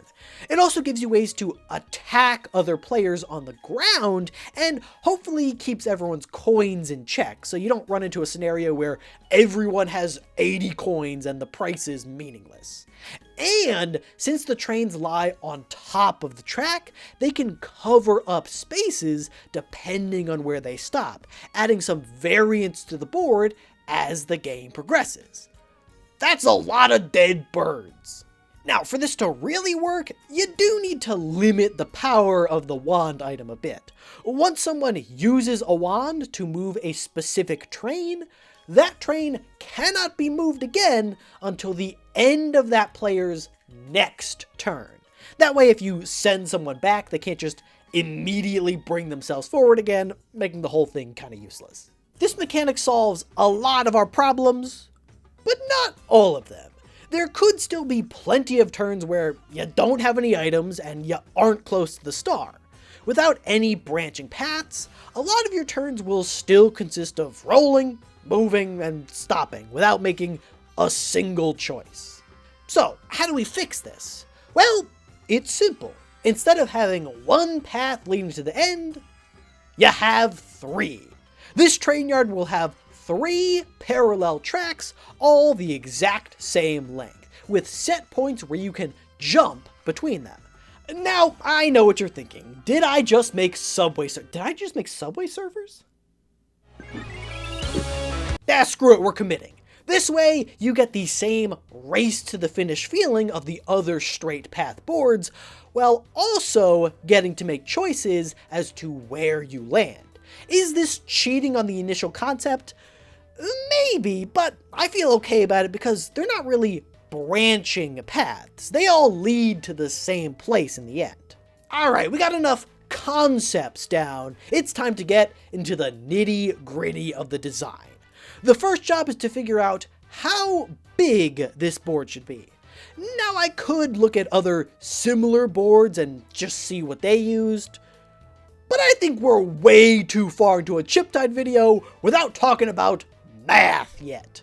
I've designed the other boards assuming that this game uses the classic Mario Party 10-sided die. That means that on any given turn, you'll move an average of 5.5 spaces if you don't use any items. But that's not very realistic, so let's assume that you use some sort of movement item every 3 turns. turns, and alternate between a double dice block and triple dice block. That means that over the course of 6 turns, you'll be moving an average of 5.5 spaces 4 times, 11 spaces once, and 16.5 spaces once. And we'll assume that someone uses a poison mushroom on you on one of those turns to subtract 3 from a roll. That works out to an average of 7.7 spaces per turn. I wanted to take around 5 to 6 turns to reach the star, barring any train shenanigans, which means that we should have a total of 45 spaces per lane. Since you're moving an average of 5.5 spaces per turn, I decided to add a branch every 5 spaces on the middle track, staggered to opposite sides that let you switch to another track, regardless of which side you're on. That means that if you're in the middle, you're probably going to have at least one choice to make every single turn. On the outside, there's a bit less, but I think that adds to the strategy a bit. You might want to stay in the middle lane to give yourselves more options in the future. And so, Richard, good luck finding a way to fit it all on screen. Our final board will look something like this. These red rectangles represent the path of the trains. Each train car is 5 spaces long, just because it was easiest to fit them in between the gaps, and they come to rest on either end of the rectangle. I included 2 short ones that set you ahead or back about 1 turn, a medium one that's about 2, and a long one in the middle that's an average of 3 turns of progress. It also covers the most ground for running people over, adding some risk to the middle lane as well. That means that this board will have a total of 155 spaces, which is way higher than any of my other boards, but because of the way they're arranged, they're not all accessible, so it won't feel massive. In a previous video, I worked out this as the optimal distribution of space types, so let's get to work. I decided to put a lot of blue, helpful green, and Donkey Kong spaces on the spaces that the train cars will cover up. That way you have a good reason to want to move them, to prevent others from getting those good spaces. I also wanted to make sure that each track has around the same distribution of spaces, so one's not just objectively better than the others. We've all read our Robert Frost. We know that as for that, the passing there had warned them really about the same. That is a reference for my dad, and my dad only. I tried not to just throw the spaces out randomly. For instance, I tried to place some of the Bowser spaces shortly after branches so you can more easily target them to screw over other players, and others at the end of long stretches that you can't avoid for a little added chaos. Now, since this board is so big, we wound up having a total of 37 happening spaces that I need to come up with fun effects for. Some we've already talked about, the spaces on the tops of the trains move said trains. I also included a few spaces on the ground that work just like the wand item. You get to pick a train to move. The green spaces under where the trains might lie all get you free items, coins, or the opportunity to steal something from an opponent. There's a black market space where you can get some rarer items like the Bowser phone on the cheap, as opposed to stopping at the regular shops here. I thought it would be fun to throw in 3 happening spaces right at the end that let you spin Roy's Roulette. This is not the same as your typical chance spaces that let you switch coins and stars with other players. We've got a few of those elsewhere, but it is similar in concept. You spin a wheel and can double your money, potentially allowing you to afford a star that you otherwise couldn't, lose all your money, switch places with someone just inches away from the end, or even replace the star with Bowser and seal your own fate. And just for the yucks, I threw in another Roy's Roulette space right at the beginning. And finally, I imagine that when you reach the star at the end, you get to take a little side trolley back to the beginning to start again. So, what if a few happening spaces let you throw something onto the return tracks that the next person who reaches the star will have to hit? It could be coins for them to pick up, or traps to make them lose coins and items. And they keep piling up until someone hits them. If you can't afford a star or choose not to buy one, maybe you're shot back in a cannon or something to avoid all of it. If you think you're gonna reach the star first, you could set yourself up with a bunch of free coins, or screw someone else over if you're miles away.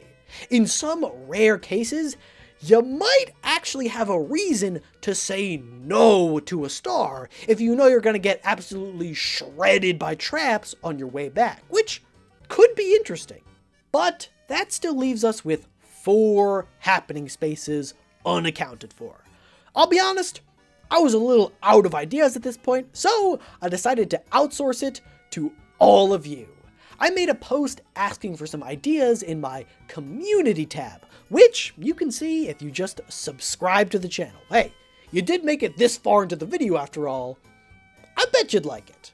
And let me tell you, you all came up with some great ideas, like Sprite Suit, who suggests that one of the trains is attacked by bandit cowboys, and you have to try to defend it with fire flowers in a little shootout minigame, which absolutely slaps. I also like ODI Seth, who suggests you can play a game of cards with the train conductors, or Cam the Galaxy's suggestion of making you do the trolley problem. Do you let a train run over 5 toads, or switch the tracks so it only hits one? Either way, you win nothing but a lifetime of trauma. And there you have it. Roy's Radical Railway. My take on the straight line board. What do you think? Do you like it? Do you have any other ideas or things you would change? Let me know in the comments down below. We've still got 2 Koopalings left to go, so subscribe if you want to see those boards as soon as they come out. Now, if you'll excuse me, I need to start thinking of some L words. Laboratory, laundromat, louse, lamp, lake, lobby. Well, folks, it's official. I have run out of clever bits to start these videos. Today, I'm trying to create the most interesting Mario Party board that I possibly can. This is part 6 in an ongoing series to make the perfect Mario Party game. You don't have to watch the rest before watching this one, but you can watch them all after this if you haven't seen them already. That's it. That's the cold open. Richard, don't waste these good people's time any longer, and hit that intro. One of my favorite things to do on this channel is tricking people into learning about math and science. Oh, come on in! It's just some Pokemon trivia, nothing to be worried about. Psych! Now you know how base 2 counting systems work. Y'all wanted some cool Minecraft videos? Well, how about some physics instead? You thought that I actually cared about solving FNAF and wasn't just trying to teach you about genetic engineering? Fools! And that gave me an idea. What if I did that same thing in a Mario Party board? What if I designed every single mechanic and detail to be a subtle reference to, oh, I don't know, chemistry, without anybody realizing? Kids would think it's just another fun and quirky board from their favorite game until 10 years later, when they're ratatouilleing in the back of the classroom the first time their teacher mentions covalent bonds, realizing they've known this all along. So that's going to be the basic theme for this board, but we still need one more thing. Something else I like to do in these Mario Party videos is take one mechanic of the game and try to expand it as much as possible. We've done random generation, coins, movement, and today I wanted to focus on items. Items have appeared in every single Mario Party game in one form or another. So how do we take them to the next level? Well, it's simple. We throw them out the window. I want this board to have a science theme, so what about this? Instead of picking up regular items for you to use, you find item pieces that you can mix and match like a true mad scientist to create all sorts of wonderful and terrible abominations. Of course, we can't just let players mix and match any pieces they want. That would be way too powerful, and I'll say it, just plain boring. There has to be some set of rules that govern and restrict which pieces can go together, and it has to be easily understood by the players. Now, I could try to create a system like this from scratch, or I could just steal it from a little thing called reality. Get ready for a lightning-fast science lesson. Everything in our world is made up of atoms, tiny little bundles of charged particles. You've got protons, which are positively charged, electrons, which are negatively charged, and sometimes you got some neutrons thrown in there with no charge. The number of protons in an atom determines what element it is. So if it's only got 1 proton, it's hydrogen. If it's got 8, it's oxygen. If it's got 79, it's gold.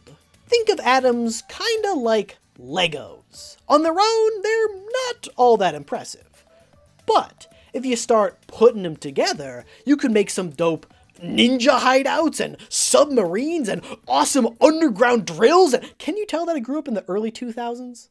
In the same way that Legos use studs to stick together, atoms use electrons. However, unlike Legos, not all atoms can fit together. If you look at the structure of an atom, you'll see that all of the protons and neutrons are grouped together in the middle, called the nucleus. The electrons orbit around that nucleus in distinct shells or layers. In their base form, they will always have the same number of protons and electrons, so the charges cancel out. As it turns out, each of these shells can only hold 8 electrons. Usually. The first shell can only hold 2, and things get a little wonky with the transition metals, but for now, as a general rule of thumb, 8 electrons per shell. Once a shell is filled, you move up to the next one. And these electrons in the outermost unfilled shell are your studs. We call them valence electrons, and they determine what atoms can fit together. When forming bonds, atoms are trying to fill out their outer electron shells so they can hit that magic 8.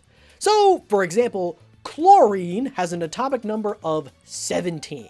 That means that it has 17 electrons. The first shell can hold 2 electrons, the second can hold 8, so that leaves 7 in the third shell, 1 short of being full. So, if it finds an atom with only 1 valence electron, like, say, sodium, it can snatch that electron up to fill out its set, creating some sodium chloride, also known as salt. Atoms can bond together in a few different ways. Ionic bonds are like what I just described, when one atom steals the electrons from another, like a bully looking for some lunch money. Except in this case, the kid getting bullied is like, yeah, you know what?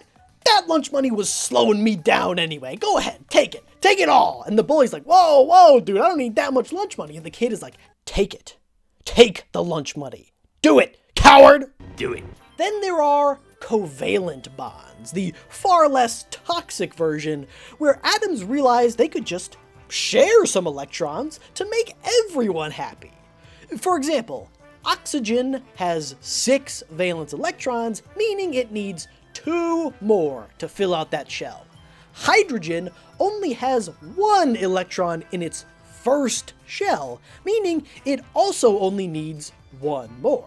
So if the hydrogen both share their electron with oxygen, and oxygen shares an electron with each of the hydrogen, suddenly they're all full up. And just like that, you have the recipe for water. And world peace, I'm pretty sure. I mean, it doesn't actually sound that complicated. So what does any of this have to do with Mario Party? Well, I want the items in this board to follow this exact same system. Throughout the game, you'll pick up item pieces with different effects. Each one will have little nodes on the outside, and you can combine them in any way you want, so long as they end up with 8 nodes at the end.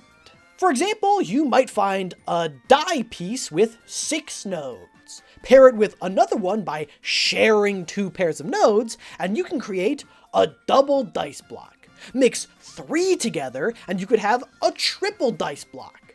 You can carry up to 5 of these pieces at any time, and at the start of each of your turns, you can combine any you have into an item to be used right then and there.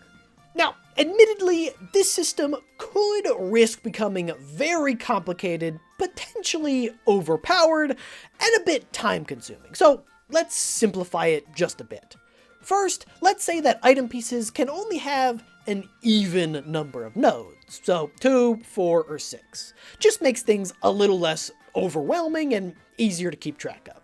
Also, let's say that you can only combine up to 3 pieces at once. Sorry gang, you can't make some insane hydrocarbon that lets you move 50 spaces in a single turn. And just to keep the game moving, maybe the game can simply show you all the combinations that you could currently make, as well as any that you are 1 item piece away from, so you know what you can work towards, and you don't have to meticulously try every single combination at the start of every single turn. The cool thing about this system is that we don't really need to work that hard to make something that feels super deep. We can just come up with a handful of pieces of varying sizes, and they will naturally be able to combine into exponentially more items. For example, you could combine a dice piece with another dice piece to get a double dice block, or you could combine it with a 2-node coin piece where you roll 1 die and destroy some coins from any player you pass. Here's just a few ideas that I had for pieces, but let me know if you have any more in the comments down below. I imagine that the 2-node pieces are quite common, and they can allow you to do things like destroy coins or steal item pieces. The 4-node pieces are a bit more powerful since they can be combined with a lot of different things. Maybe they could enable things like stealing coins rather than just destroying them, or allowing you to target specific players with your effects. And the 6 nodes include rolling extra dice, which is obviously pretty powerful, and as a fun little game within the game, you can include a rare mystery piece. On its own, it doesn't do anything, but if you manage to combine 3 of them together, you can swap all your stars with another player, as a fun little reference to Mario Party 5. Because you need several pieces to actually use an item, I think they should be a bit more common than your typical items. You can easily pick up random ones for free on the board, and you can purchase them in bulk from the Monty Mole shops for relatively cheap. Now I hear you. Monty Mole? What is this slander? What happened to the Purple Toad shops that have become an institution in these boards? And folks, don't worry, I get it. Nobody loves Toad more than me, but I promise it'll be worth it. Because it's a pun! See, in chemistry, a mole is a unit of measurement that quantifies the amount of a substance that you have. It's equal to this many particles of a given substance, and it's useful for finding relative masses and concentrations. And Monty is also, now stay with me, it's kind of complicated here, a mole. So that's the main gimmick of the board. You have to collect the right item pieces and figure out how to combine them to give you the best items possible. Do you use those 2 dice pieces now to get a double, or do you try to hold out a little bit longer for a triple? Other than that, it's a pretty standard Mario Party board where your goal is to collect as many stars as possible. And so, after all of that, I give you Ludwig's Lethal Laboratory. This is your basic style of Mario Party boards. No crazy moving parts, no complicated random generation. Just a simple series of loops, find the star, pay 20 coins, and it jumps to a new space. And obviously, it is set in a crazy, mad science laboratory like something straight out of the boring section of a Resident Evil game.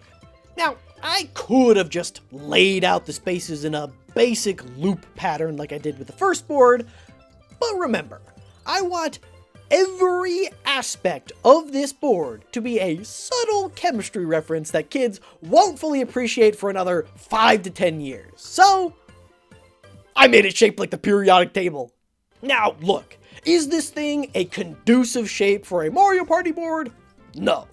Did it take me a long time to come up with an interesting route with multiple branching paths and no dead ends like I was solving the world's most complicated Hoenn gym puzzle? Yes. But am I going to let that stop me? Absolutely not. Juan, I am coming for you. Players start up here by hydrogen, because of course they do, and can travel around through various loops on the board following the white arrows. I'll admit, this space up here is a little bit tricky, especially with hydrogen and helium hanging out all on their lonesome. So I decided that this top area can be the laboratory's pit of toxic goo. Because every good mad science laboratory needs a pit of toxic goo.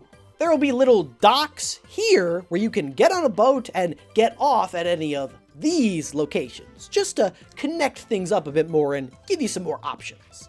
Other than that, there's nothing too crazy going on here.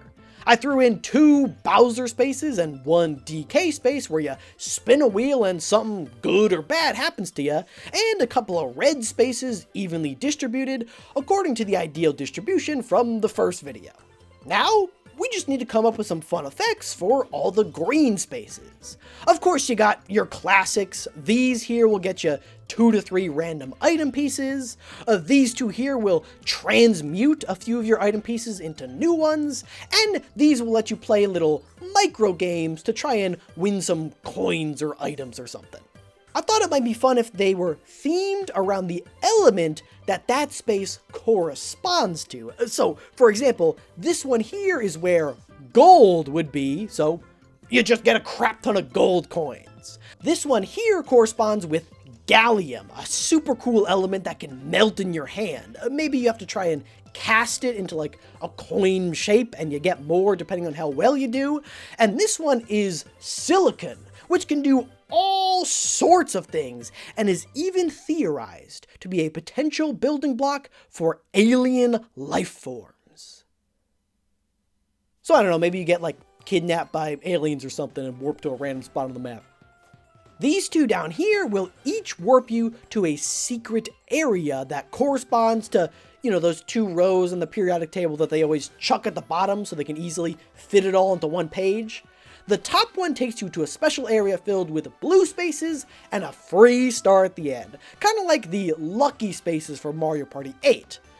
Because it wouldn't be a chip type video without at least one reference to Mario Party 8. Again, can you tell I grew up in the early 2000s? The very bottom row tends to be where you find a lot of radioactive elements. So I thought it might be fun if this row contains nothing but pure chaos. Every single space contains a wheel.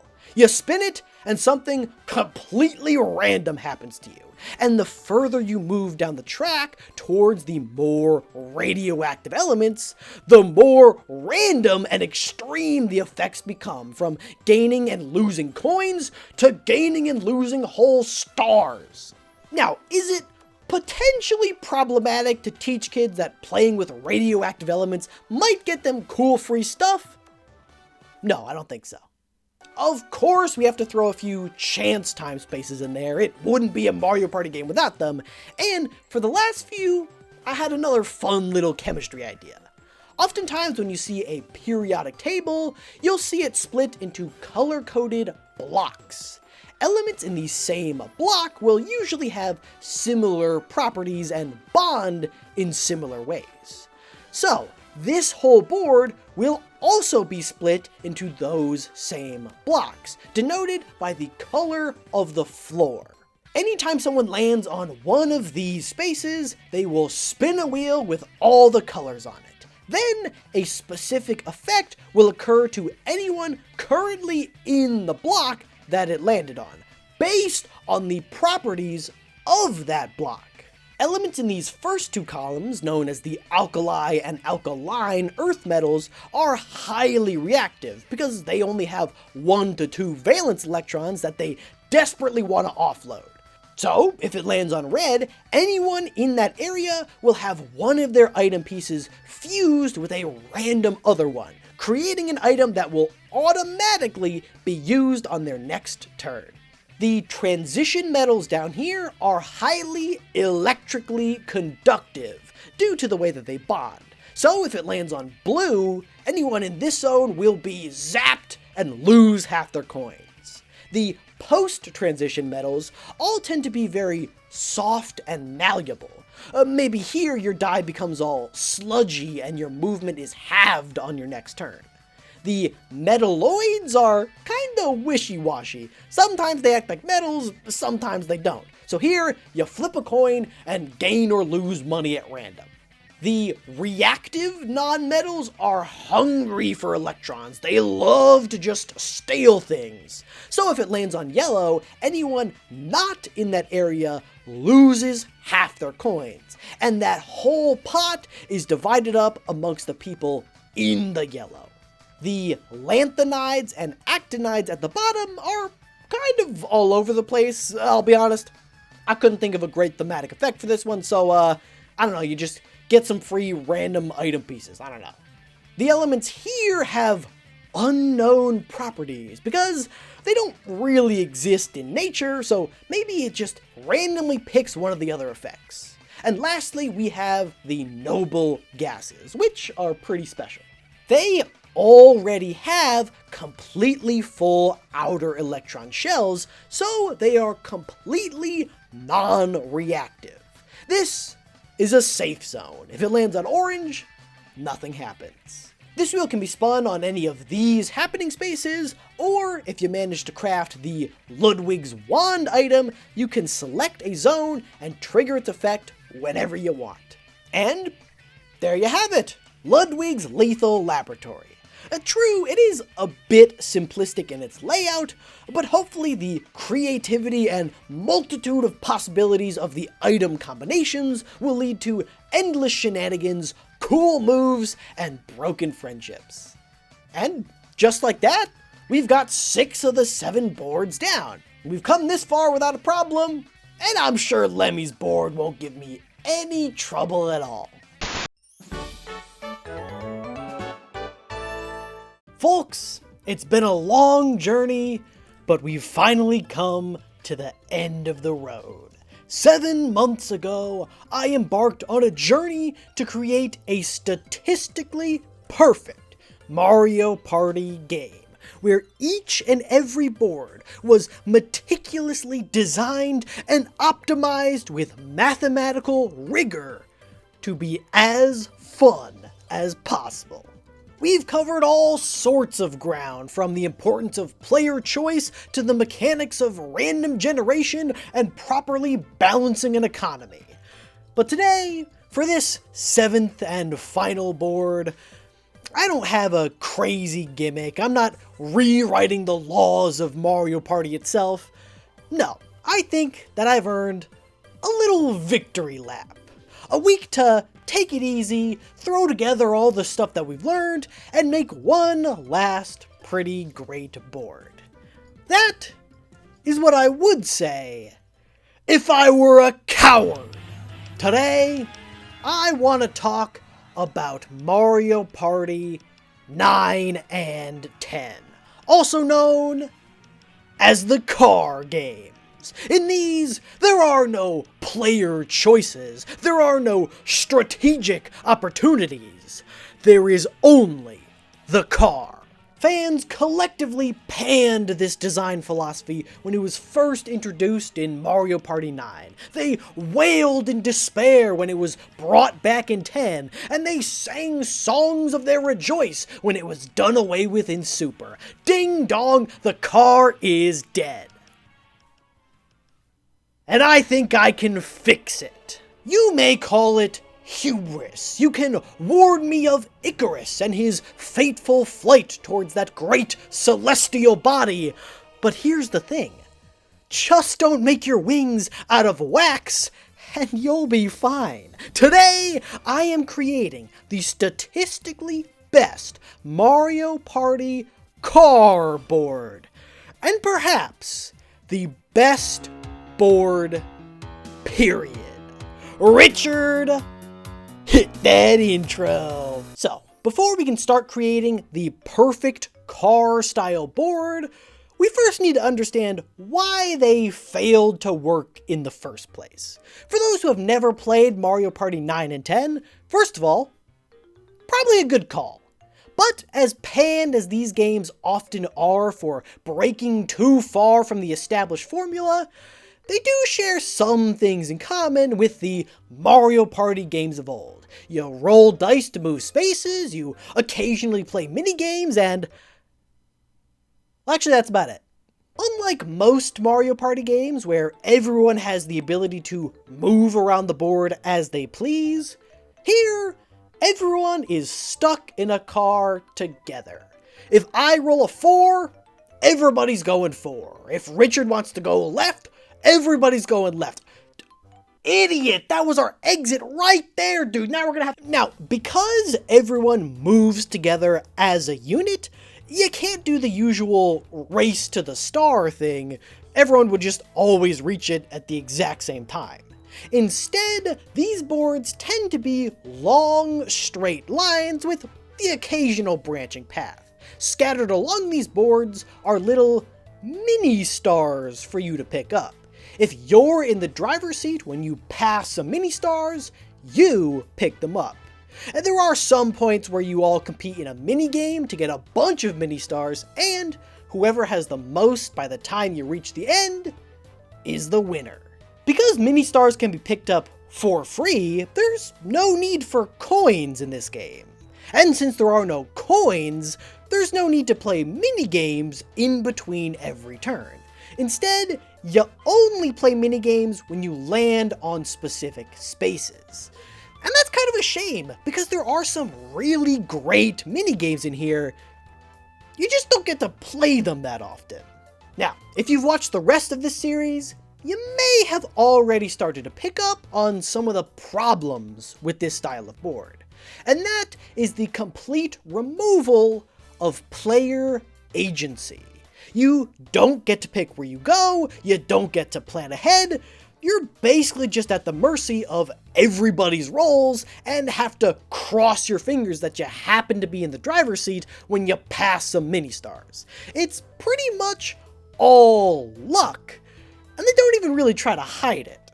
Now, a lot of people would probably say that this formula was doomed from the start, and they were fools to even try it. But I don't think that's necessarily true. There is potentially a lot of fun to be had here if you get the balance right. The way that they executed it, yes, isn't that fun. But a competitive game where players are forced to cooperate in some way, now that is potentially interesting. Riddle me this. What is the most impactful, cutthroat, and hilarious thing you can do in Mario Party? To me, the answer is obvious. 2v2 minigame. Your partner only needs a few more coins to be able to afford that star right in front of them. If you win that minigame, you get some coins, and your partner gets that star that they worked so hard for. Or you could throw the minigame, sacrifice your own coins, and drag your partner kicking and screaming down with you. Moments like this provide the ultimate strategic opportunity. If you want to help yourself, you also have to help everybody else, which makes the games way more fun, and also, it's hilarious! So my pitch for this board is that one glorious, friendship-shattering, memory-cementing moment for the entire game. So, how do we pull this off? Well, here's the general premise. As opposed to the other boards in this series, which had one consistent setting and theme, this one is a road trip. Players travel together in one car, with each player getting a turn in the driver's seat, just like the main game. Feels like kind of cheating if I didn't use that part. As you travel down this road, you will occasionally come across forks in the road, and whoever is driving at that moment will get to pick which way everybody goes. And I'm not talking those tiny little splits from 9 and 10, where you pick a way, get about halfway down yourself, and then the next guy just gets to the point where they come back together, so none of it really mattered anyway. No, the branches in this board never come back together. You start on a simple, straight road, which eventually comes to a branch. At the end of each of those branches is another branch. And at the end of those is another branch, creating this sprawling tree of different paths. And to ensure that each of these choices actually matters, each of these branches or legs can have its own character and visual theme. You could go left and drive through the safe, peaceful plains where everybody's gonna have a good time. Or you could turn right into the flaming volcano of doom, filled with nothing but pure, distilled pain, a sea of red spaces and despair. Sure, it's gonna be a bad time for you, but it's also gonna be a bad time for everyone else. This design accomplishes a bunch of things at once. First of all, it ensures that your decisions matter.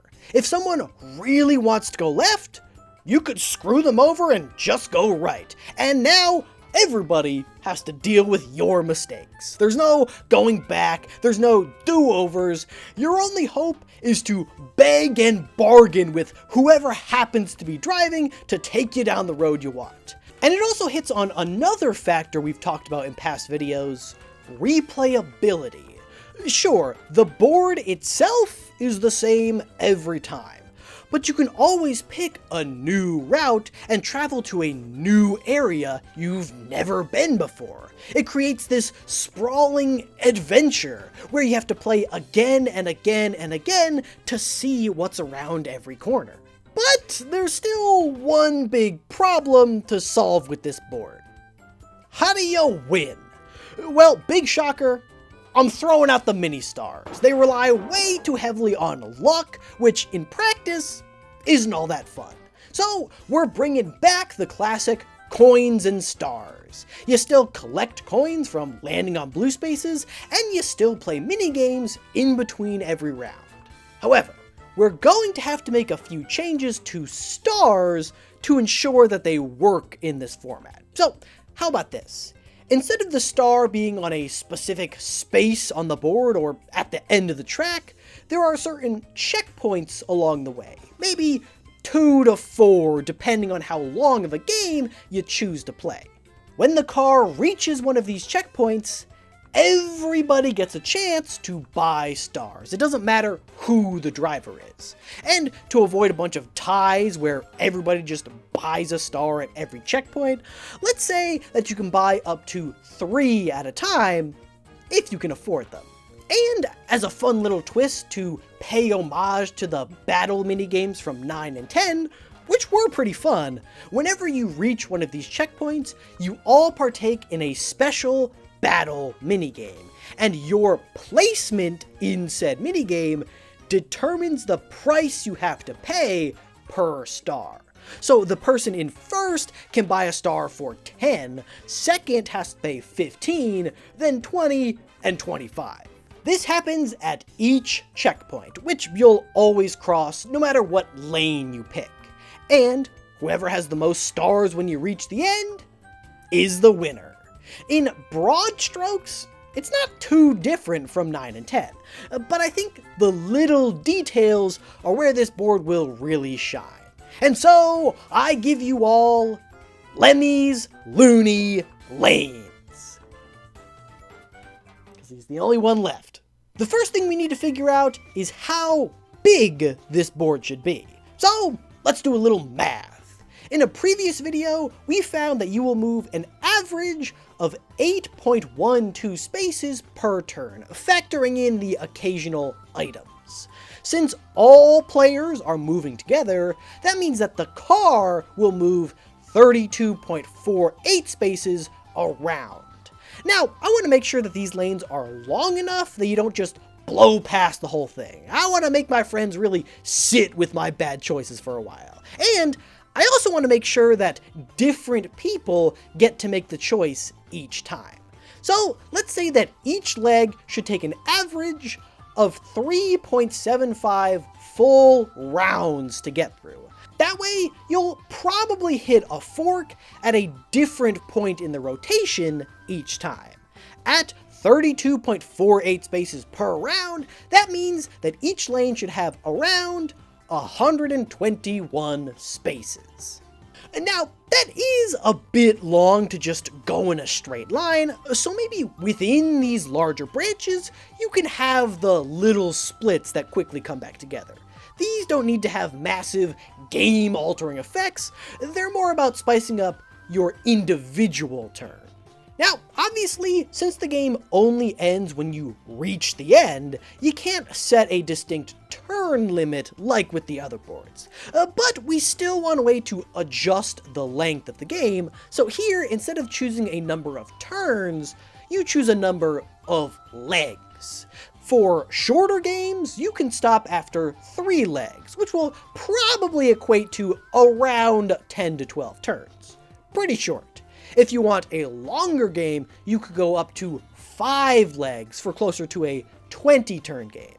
Honestly, still a bit shorter than I wanted, but the problem with adding more and more legs is that the number of required unique endpoints gets exponentially higher. Yeah, I'd love to sit here and say that Nintendo should let us go on a cross-country 9-leg drive and create 256 unique paths all for a single board, but that feels a little unrealistic. To compensate, instead we can make legs 4 and 5 a bit longer than the previous ones, so a 4-leg game would take an average of 20 turns, and a 5-leg game would take 25 to 30. Now, normally, this is the part of the video where I would go through space by space, figuring out exactly what each one should be.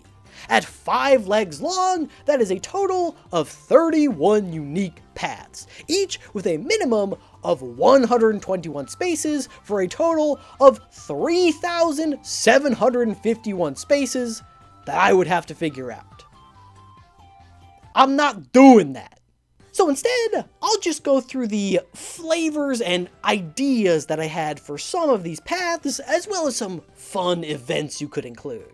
And to the dozen or so people who have already asked if they could make their own party game using my board designs with enough changes to not get sued into oblivion by Nintendo, I'll leave the rest to you. So for example, you could start in a basic plains area, your classic 1-1 inspired area with nothing crazy going on. Then you can run through the gamut of Mario themes. A desert section with lots of hazards that harm the group, but also opportunities for free dice blocks as you speed down empty roads. A snow area where you could slide off the track and force everyone to chip in for a towing service.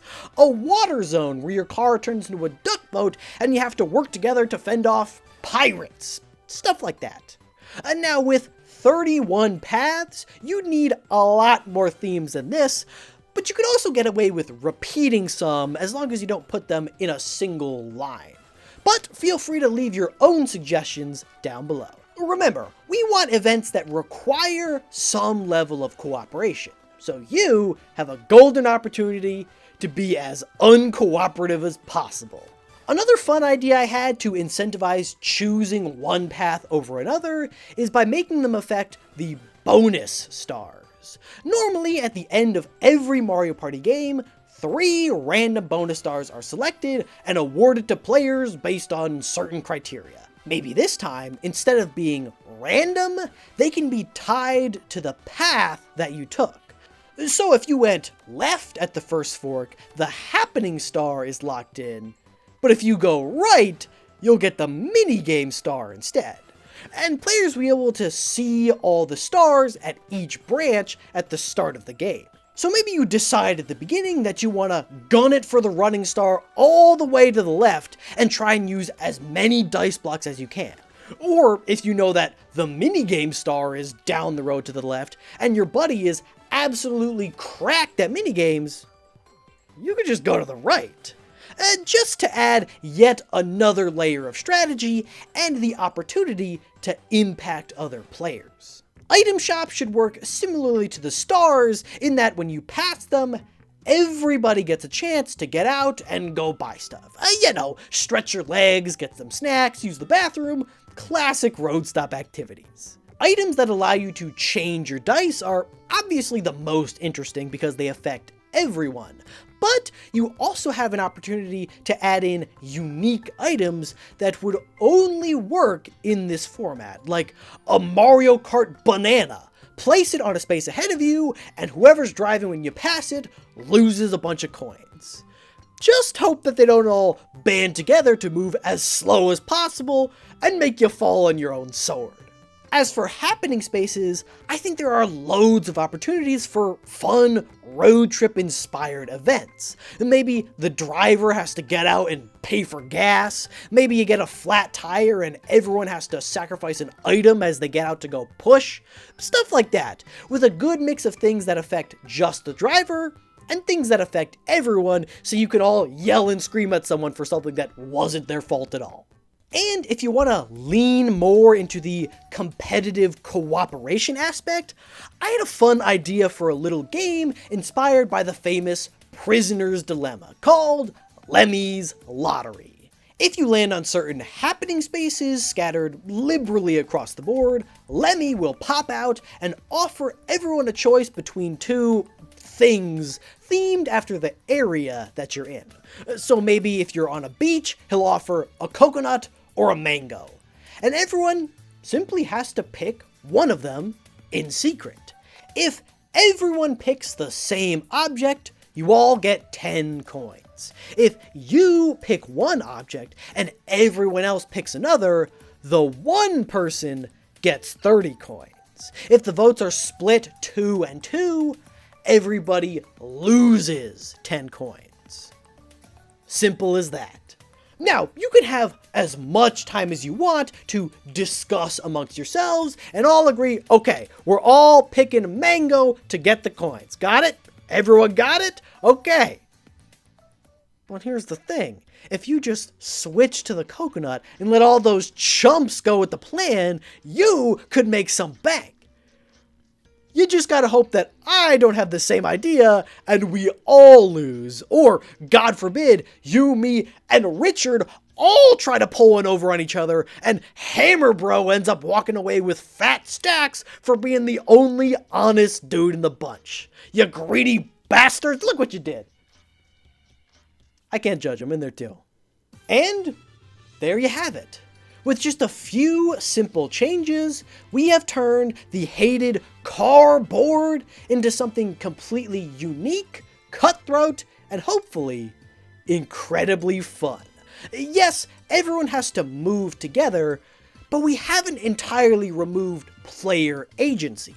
And in fact, since every choice you make will impact every other player for the rest of the game, your choices actually matter more than usual, and people will hopefully be more invested in the game, even when it's not their turn.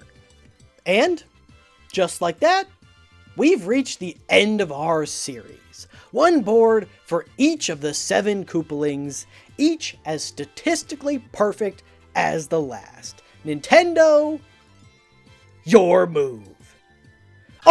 Oh, what is this? Oh my god, is this a post-credit scene with a twist that has been so subtly and expertly teased throughout the whole series? Oh my god. I forgot to include any more clues.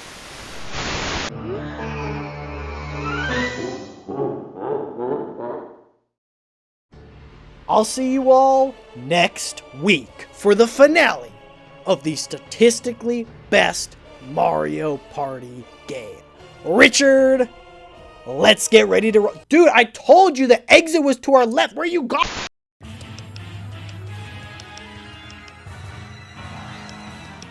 You've finally done it. You've played all 7 boards. You've conquered each and every Koopaling.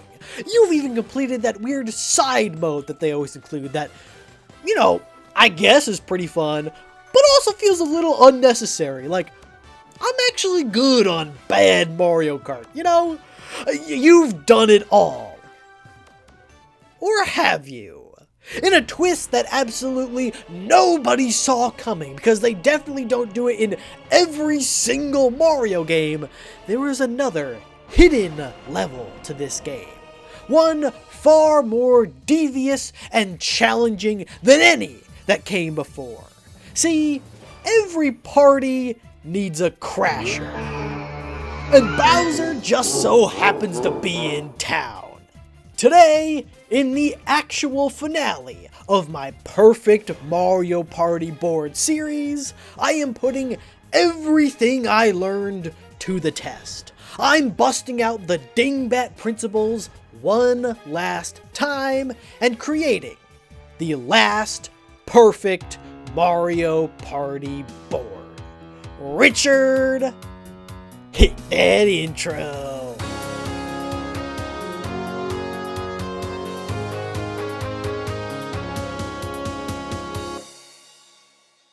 It's tradition at this point to include a hidden Bowser-themed board at the end of every Mario Party game, designed for the more experienced players looking for more refined ways to end their friendships. So I'm sure you've all been eagerly waiting to see what devious, downright cruel board I've cooked up today. I mean, some of my past boards have already been pushing the limits. The only logical next step is to statistically dismantle the Geneva Conventions and create something that would make Jigsaw look like the Care Bears. And folks, I must say, I am sorry to disappoint. See, while I have crafted a Bowser-themed board for you today, I must confess, it does not include a single trap. There's not an unfair level of red spaces, a mathematical derivation of chaos theory, or a full recreation of Dante's Inferno. It's just a totally normal board. Sure, it's got Bowser's name on it, but why must Bowser always be the bad guy? Why does Bowser always have to be the one to sever your friendships instead of bringing people together? As the famous saying goes, Koopas just want to have fun. And so I figured, hey, the game's called Mario Party, why not let Bowser throw a party of his own? The final board in my statistically perfect Mario Party game is Bowser's Big Bad Barbecue. But bad like 80s bad, so it's actually good, trust me. After 40 years of fighting, Bowser has decided that it's finally time to bury the hatchet. He's throwing a little party in his backyard, and you're all invited. And not as the entertainment, not as part of the menu, as friends. Everyone's here to hang out, eat some food, play some games, and have a good time. It's a classic game of Mario Party as everyone travels around trying to buy as many stars as possible. Simple as that. Now, of course, Bowser is a generous host. He wants everyone to enjoy themselves, but he does have a few, house rules that you should be aware of. In past videos in this series, we've talked about the importance of having a game within the game in a Mario Party board. some secondary goal or restriction that changes up the way you play and keeps each board feeling fresh. And so for this board, at the start of every game, Bowser will give you a few random house rules that all players must follow. Things like, hey, you know what, I would really appreciate it if people didn't run in my house, so don't use any dice block items. Or you know, it's kind of impolite to win more than one minigame in a row, wouldn't you say? Let everyone else have a turn. At the start of every game, you will randomly get 3 of these house rules.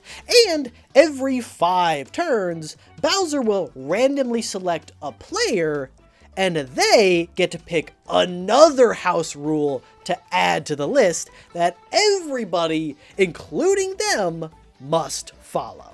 So as the game goes on, you'll keep adding on more and more restrictions, constantly changing the way that you have to play. Now, I hear ya. Isn't the Bowser board supposed to be super chaotic? What's chaotic about adding a bunch of rules? And I do hear you, but here's the thing.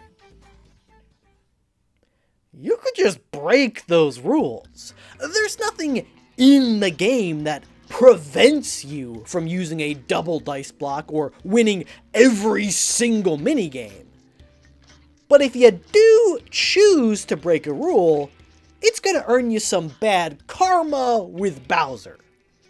Literally, every time you break a rule, you gain a point of karma. And if you get enough karma, Bowser will be forced to take matters into his own hands and start interfering with the game. Oh, you rolled a 10? Oops, looks like Bowser bumped into your die by accident and changed it to a 1. Oh, my bad, man, my bad. Oh, you landed on a blue space?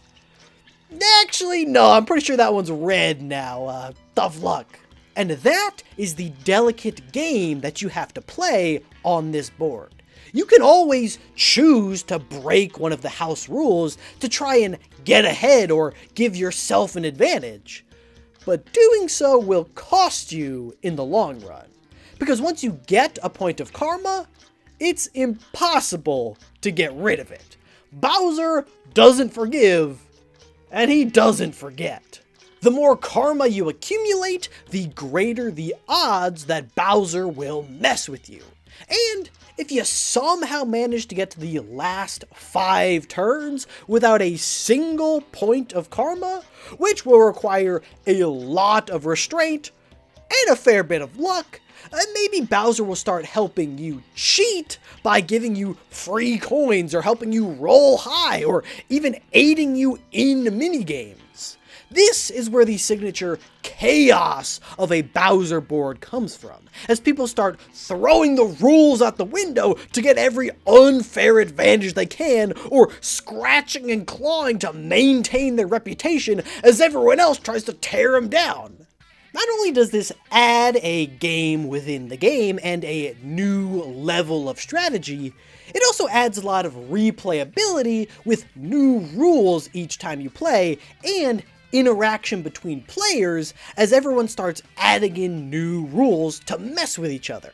To make this system really work, you need a whole bunch of house rules that affect everything the game can track, from items to spaces to minigames, so you can keep getting new and interesting ones each time you play. So let me know any fun ideas for possible house rules that you have in the comments down below. Now, all we need is a board to complement this system. And now I could have taken a page out of the other Bowser levels books and packed it with traps and bad events. But at the end of the day, is there anything really chaotic about a bunch of red spaces? At a certain point, the misfortune becomes predictable and loses its bite. But there is one trap more cruel and chaotic than any I could cook up. Humanity. Instead of filling it with spaces that cause bad things to happen to you, I filled it with ways that you can make bad things happen to everyone else. Remember when I said you weren't invited as the entertainment? Well, there ain't no house rule against lying. So, using the same exact formula from the very first episode, I generated this board, with a 48 space loop going around the outside and branching paths in the middle, perfectly balanced, as all things should be.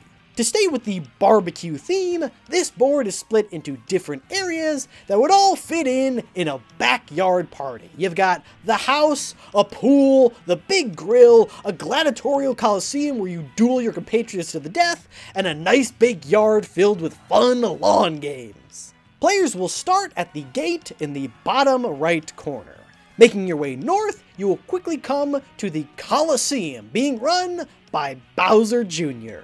Every single space in here lets you initiate either a 1v1 duel minigame against a player of your choice, or a 4-way battle minigame against every other player for coins or stars to the victor. The path is split, and these spaces alternate between 1v1 and 4v4. So, assuming you don't roll so high that you blow past the whole thing, you will always be able to pick which type of minigame you want.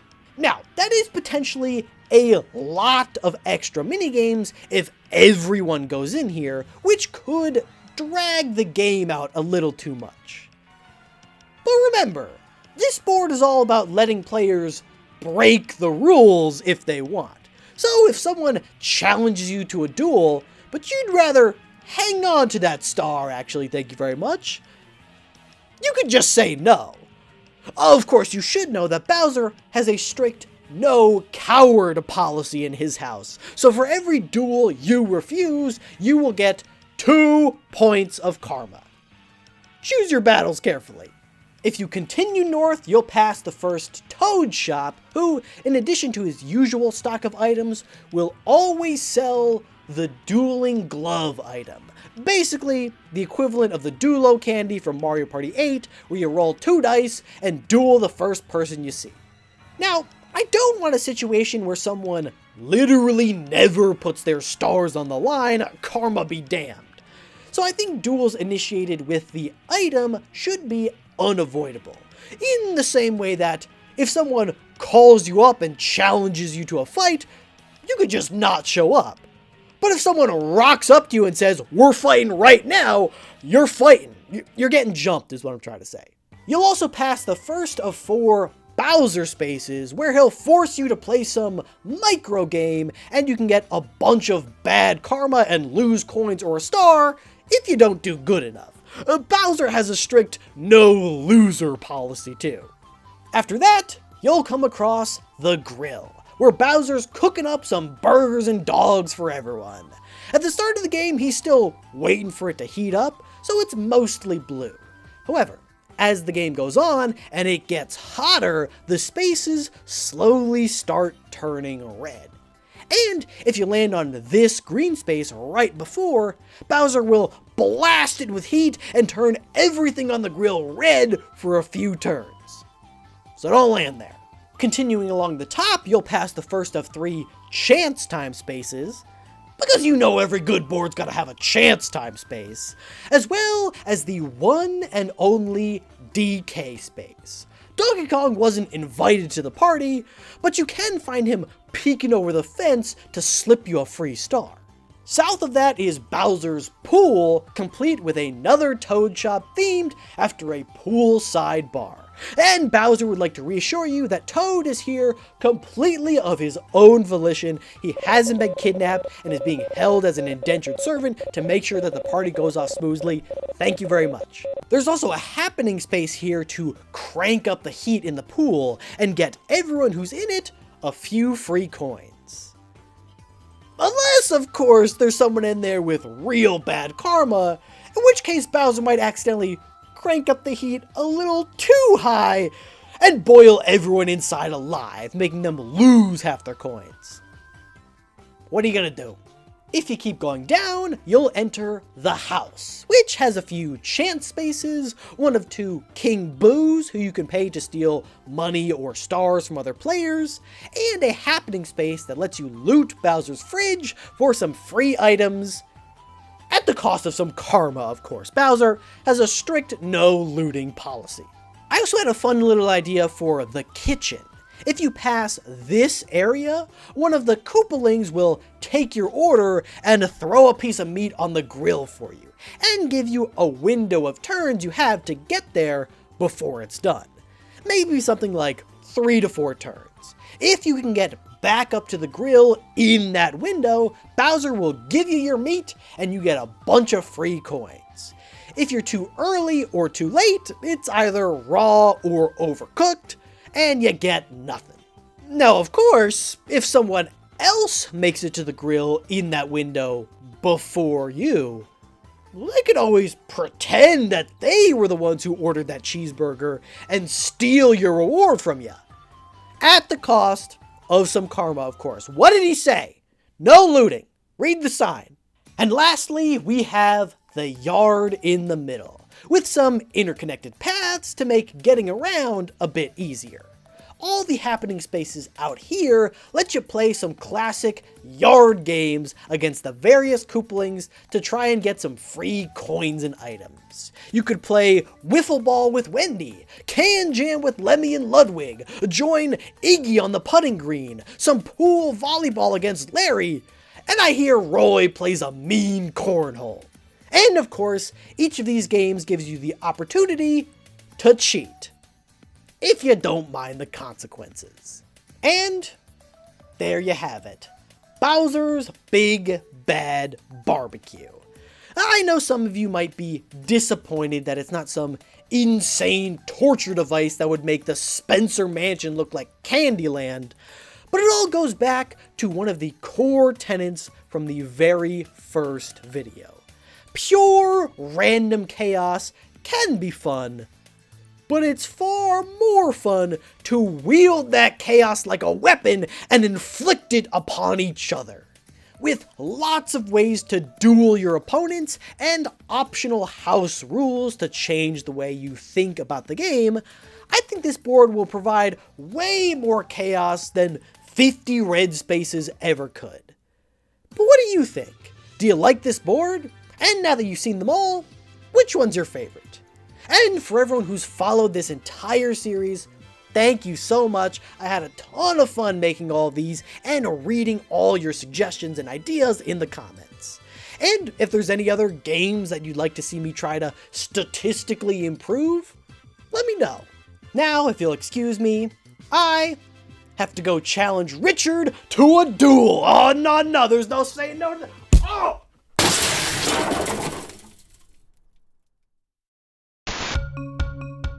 And a massive thank you to all my supporters on Patreon, including Alex, Alakazam, Aspa102, Big Dog Tie for to Win, Captain Kirby, Sidian, Sherry and Mark, Stylish, The Boss Killer 94, Ty Studio, Tricks of Crows, and Moki Ubu.